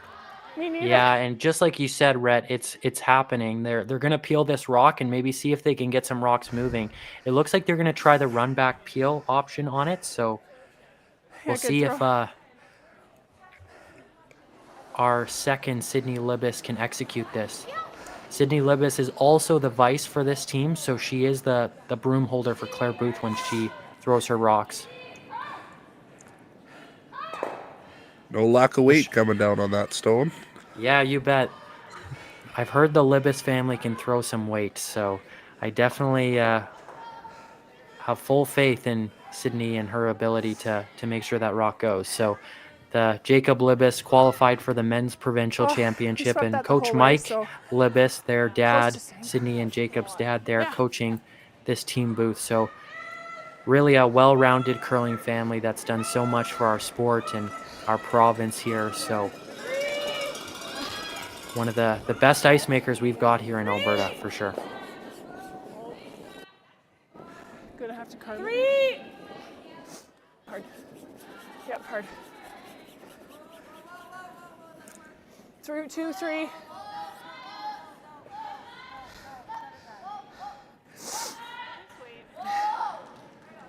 I guess that's a really good point to bring up, that if you're unable to come down to Rimbey to watch some of this curling, I believe is it Stettler the men's provincials is?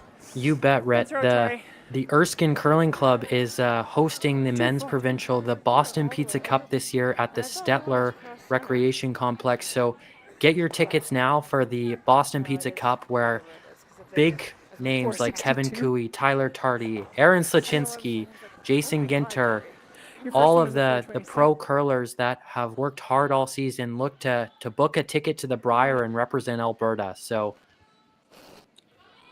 a great event there that the Erskine Curling Club has Bigger been set, working thinner so box. hard on. Sydney Libis now with another peel attempt. Really great execution from that. Yeah, yeah.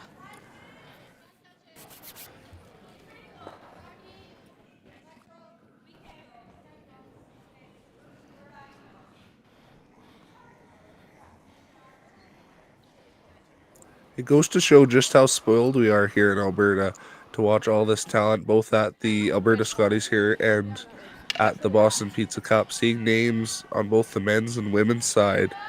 A lot of big names. You bet. I think a lot of the big names now, like Kayla Skrillik, especially like in the women's championship, they're number 3 in Canada right now for CTRS. So if everything goes the way it sits today and they can continue to earn those points and have a a strong performance here at our provincial championship, they could very well be the team that gets invited for the pre-qualifier for the Scotties next year. So Okay, it'll be and you're interesting trying to to see just and basically nose. to see them compete Okay. here in Rimbey.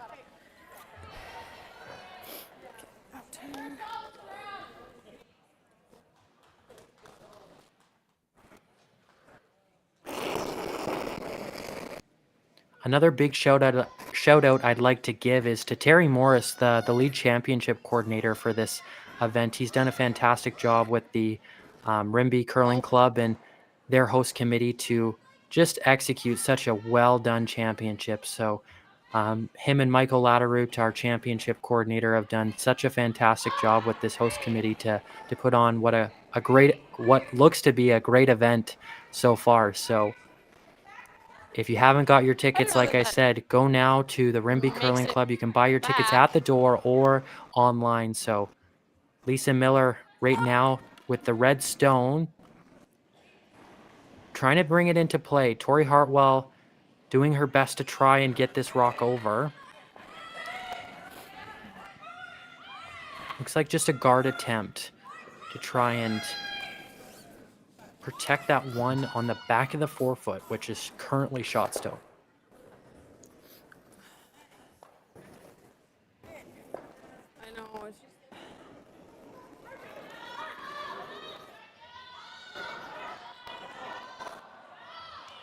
Now, for those at home that might be a little curious as we watch Okay. Tori sweeping there, Okay, like just she was to... doing a technique that we call a little bit of the push. It's to get that rock to come over, but without adding weight.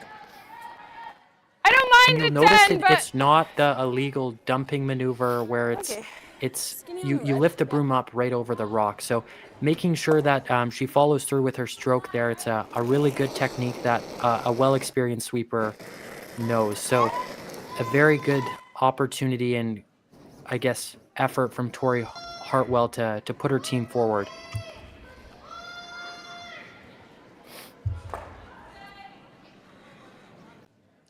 And Team Booth, they look to make contact with that back red, but they just nick the guard there. So I'm sure that's a good plan B, though, for them as they clear the front of the house out. So for Michelle Hartwell, she has to kind of make the decision now where do you want to try and move some of those yellows around, or do you want to put up a guard, protect your one, and see if you can steal given the opportunity late in this game?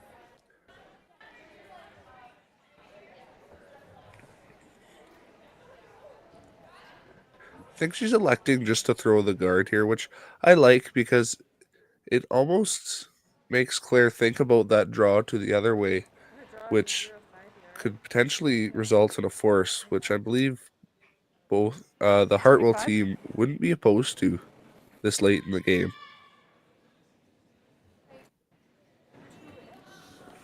Yeah, so Michelle Hartwell and her first stone.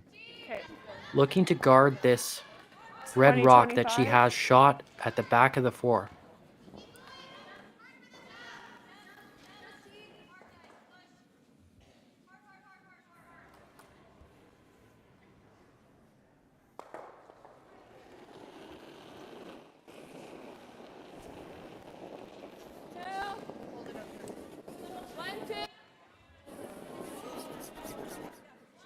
Ashley Kalk trying to work the rock and hold the line. Little inside right now from the Hartwell team. So they're just trying to do their best to get it over and put it on the center line. They really got to work to get it over here, and they do just barely. So a little bit of an uncharacteristical miss from Michelle. She's been really on fire this whole game, and we've seen a miss last end and a miss now. Kind of some opportunities coming up for Team Booth to try and get something going here, get something generating for that Get team. out to the stick one because you can always. Now, Rhett, if taking a look at the house here, what do you think is the smart play? Booth selecting to play the little raise here, but Hartwell might have it back, right? Yeah, there's really not a lot of good options for Claire here because Michelle Hartwell and her team have done a lot of work to line up the angles in favor for her. I think this is the right call Yeah, because you got it. although Michelle's going to have a similar shot back, by unlocking Okay, that you got it. yellow from the red, you kind of open up more options for yourself. Claire Booth in her first. Yellow rocks in the 9th end with hammer. 10. Trying to make the raise to kill the shot rock at the back of the 4. Whoa. 10.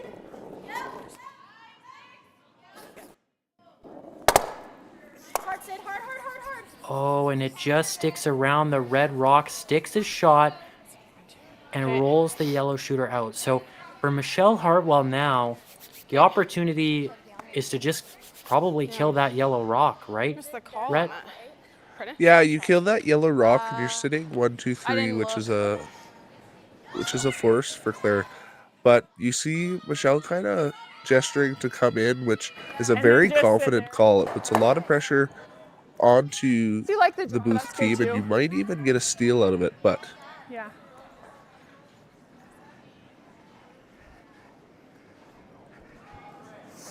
So it looks like they're gonna play that, and it's almost like they might raise that front red just to that position you were talking about, Rhett, and I mean, I they're guess the gonna danger here is the top play the pairs, raise, but- maybe not so much the draw path, just because of Michelle. She just threw this pass, she knows it, she's comfortable with it. So this late in the game, you're gonna take every opportunity have a to try simple and tap, make your shot, right?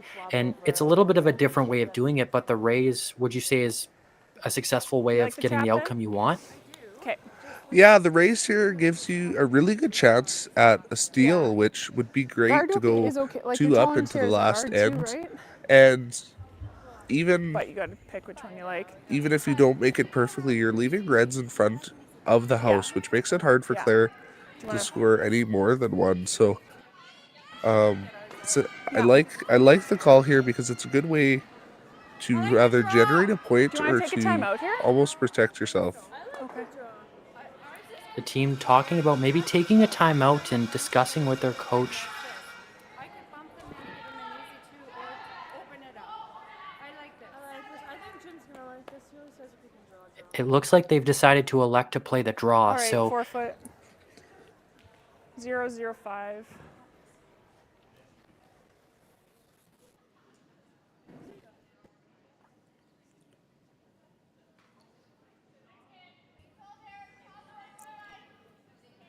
Michelle Hartwell with her last in the 9th, throwing red stones, looking to apply some pressure to Claire Booth. Tori Hartwell and Ashley Kalk managing the stone. Lisa Miller calling line.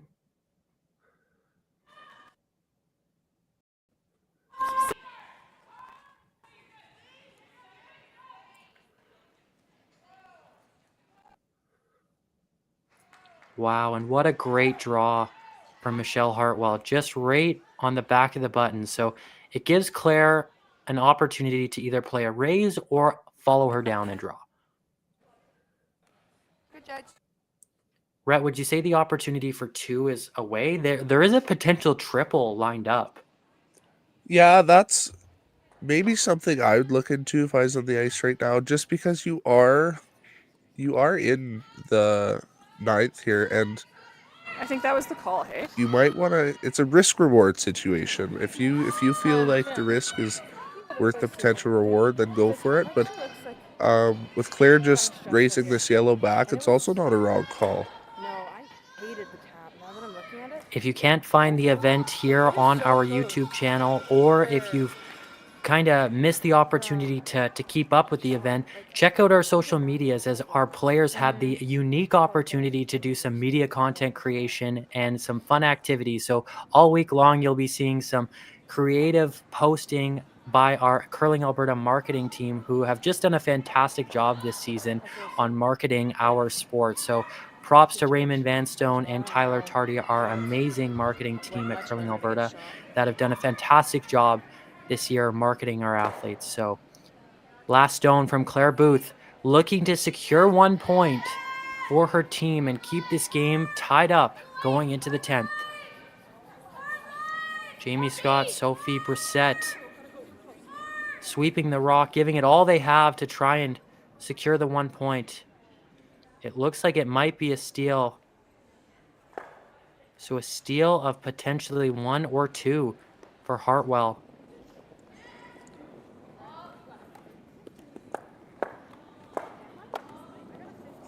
So as we wait to get the score up, I'd like to recognize our last and probably arguably most important sponsor as our title sponsor, I'm so glad we went to the draw because it was so Sentinel Storage. I think in that Sentinel Storage has a Yeah. great history in Alberta from their humble beginnings in 1998.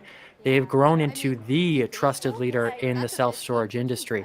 As a proudly Canadian company, Sentinel You were Storage is top 8 honored on to be a that, 'cause you part of bumped this it a bit. long-standing Yes, Albertan yeah. event. They are honored to support Curling Alberta and its outstanding Yeah. athletes Yeah. and the Let's do it. community around them.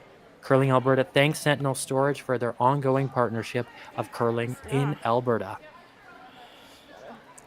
So a little bit of an around the rink Yeah. update here for I all know of our 'cause viewers watching like from before home. she came down, I almost thought we were gonna play like a. We've half got while all you're the at it. games But then I completing said, I was or like, playing gotta the be really ninth quick, end you gotta with Hannah plant Phillips it and and Elliot not Martins walk. tied at a Like, you almost have to play 5-5 the duel exact- on sheet A. Wait. Sheet Bravo, Michelle Hartwell, Claire Booth, our feature game. Michelle Hartwell. The score yet to be posted. Waiting for the update there. Playing the 10th end. There's the score being posted now. It looks like it's going to be an 8-5 lead for Michelle Hartwell. So securing a steal of 2. A big steal of 2 for Michelle Hartwell there to potentially move her one step forward of playing Kayla Skrillick in the quarter, the A quarter. Sheet C, Janae DeJong playing Nikki Kaufman. DeJong getting a big 3 points in the 8th end to go up 5-4 after giving up a steal of 2 to Kaufman in the 7th. And then finally on sheet D, we've got Keely Duncan, Kaylee Shannon playing their 9th end. Kaylee Shannon stealing 1 in the 8th end to go up 6-5. Close games all around, Rhett. Yeah, close games and great curling. Sophie Brissett looking to secure a corner guard here for her team. So I'm going to take this opportunity to maybe pick your brain here on this. You're playing against a team, you're 3 down, you're playing against a team that hasn't missed much. Is there a certain thing you're going to say in your pre-end meeting or certain way you're going to look at this end? I think if you're Team Booth, you just want to make sure that you're taking the time every shot. You've got lots of time on the clock, and even though this is a timed event where you do have thinking time, you shouldn't be worried by it. So use it to your advantage, right? Make the clock work for you. That's what I always say to my skips. So that's kind of the thing I would be thinking right now in the pregame, and maybe just making sure that communication is at its best, because communicating teams that manage their clock well and take their time, they often perform the best out of the entire field. So that's what I would be thinking right now if I was Claire Booth and her team. And if I'm Michelle Hartwell, it's just time to hunker down and really try and make sure that this game doesn't go south, but kind of lock it up if I was them.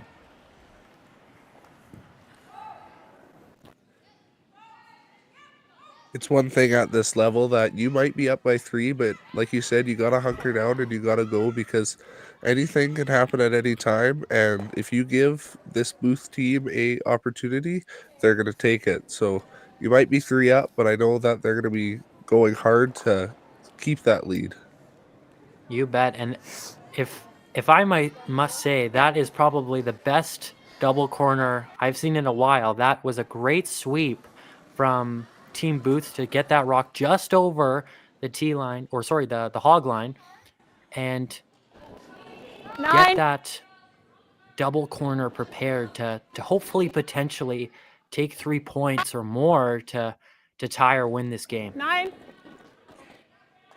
Yeah, those high corners are always the scary ones, because you can't throw too much and you got to bring your sweepers into it. So it's a very team-oriented shot.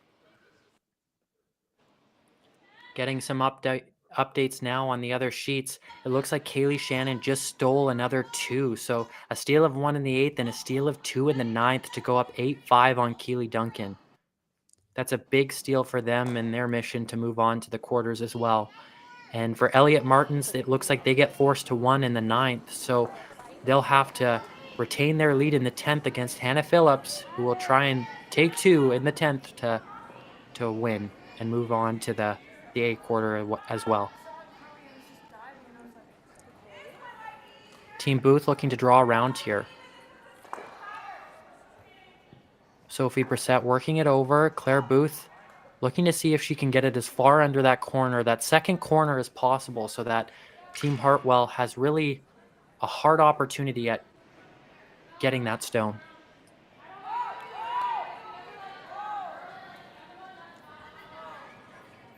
Now, Rhett, you've got 3 reds. No, it's all good. You've got 3 reds in the house, and you're Michelle Hartwell right now. You're liking the peel. Oh yes, you know what? Those guards are the only thing that are going to help Team Booth here with scoring that multiple score. So you want to get rid of them as soon as you can.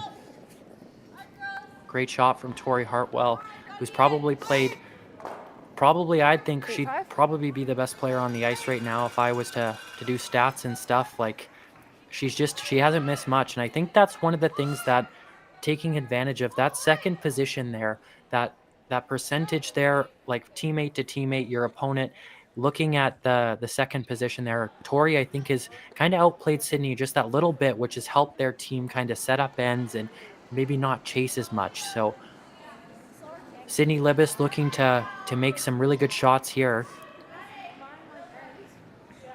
Yeah, I haven't to set up their end. Yeah, I haven't been able to keep stats either, but same thing. She stood out quite a bit. I think has been a key part of this game.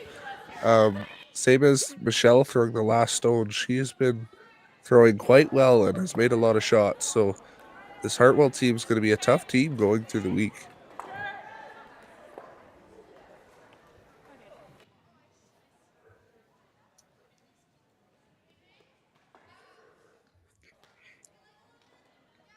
Lisa Miller looking to throw her first stone as Team Hartwell's third to eliminate that back yellow from potential of scoring. Ashley Kalk working that rock over to try and potentially stick that shooter closer to the center line. Michelle looking to take it right out of play so that there's nothing to freeze on for Team Booth. She gets it out of the house, but not quite out of that freezing potential.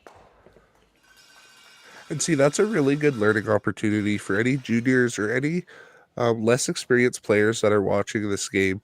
You might be wondering that it's your own stone. Why are you sweeping it out of the house?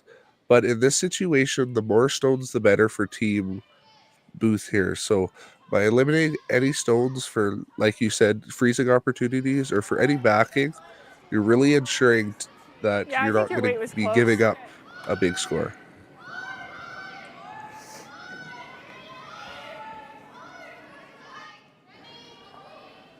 And Team Booth just nicking their corner guard there to try and get around, but it does roll in the house, which will help them hopefully in the long run. But Michelle Hartwell looking to make quick work of that rock as well and eliminate it from play to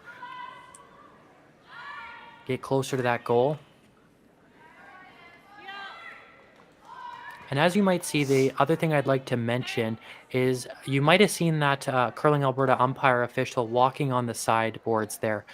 The umpires, they spend all week here, and they're here all day long. So it's super appreciative that they're truly the biggest fans in the game. They're volunteers, and they volunteer to officiate and make sure that the games are done well under the fair play and sportsmanship of the game. So thank you to all the umpires that are volunteering this week and providing such great officiating and support to all of the athletes out there.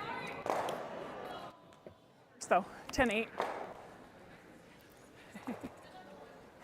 Yeah, it goes without saying that volunteers are so important to events like this, and I highly urge anyone that loves curling or loves helping out, if you see an event in your area, feel free to go and volunteer. The more the merrier it is when it comes to volunteers. I always say you get the best seat in the house as a volunteer, so it's kind of a unique experience where you get to watch some really good curling at the front of the house.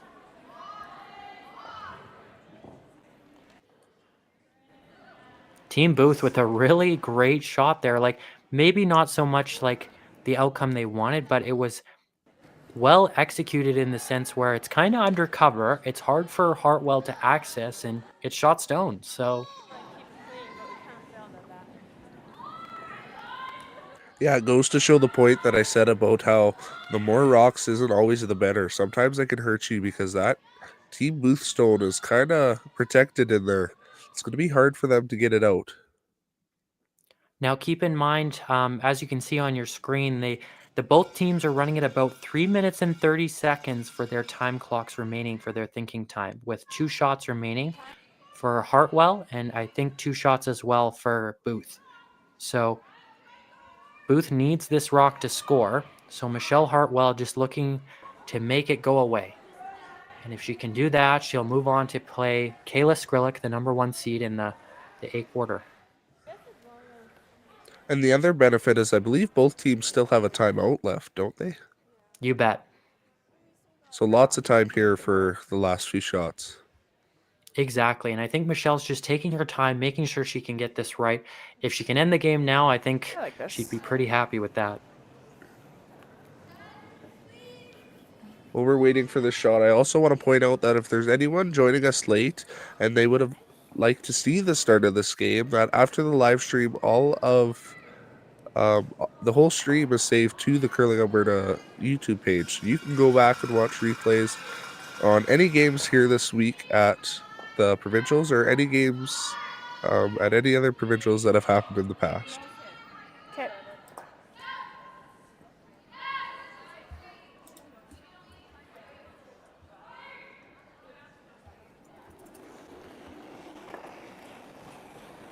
Nine. Whoa. Yep. Whoa. Whoa. Michelle Hartwell with her Close. first stone, looking to make Hard. quick work of Hard, this Tori. yellow rock and potentially end this game here now. And they do. Wait, Hartwell get out of the way. gets the last rock and will end this game Good game. successfully. Handshakes. Yeah. Team Booth Good game. shaking hands with Hartwell now, and that will put Hartwell into the A quarters against Team Kayla Skrillex, the number 1 seed in our event. Good game. I'd like to thank everyone for coming out to watch our stream today. My name's Justice Jakes, and I've been joined by Rhett Malou from the Rimbey curling facility that is hosting the 2025 Curling Alberta Women's Championship presented by Sentinel Storage. There's lots of more games to come, so I'd encourage you all to check out the Curling Alberta website to Nice shots, look at Skipper. the live scores as the rest of the games finish up. And from all of us here at Curling Alberta, thank you for watching our stream and joining us today. And Red, it's been a great time commentating with you. Yes, I've enjoyed it. I've enjoyed getting pretty much a front seat to this great curling, and I can't wait to see how the week turns out. And I'd probably say the moment of the game for the commentary, I guess the athletes, was that key Tori Hartwell hit and roll. That was a big shot for her, and it was such a simple shot that led to a big moment of 2. So, or a big score of 2. So really great for her and her team, and well played by the Hartwell team. So best of luck to both the Booth and Hartwell teams moving forward into the event, and I hope you guys enjoy the rest of our event.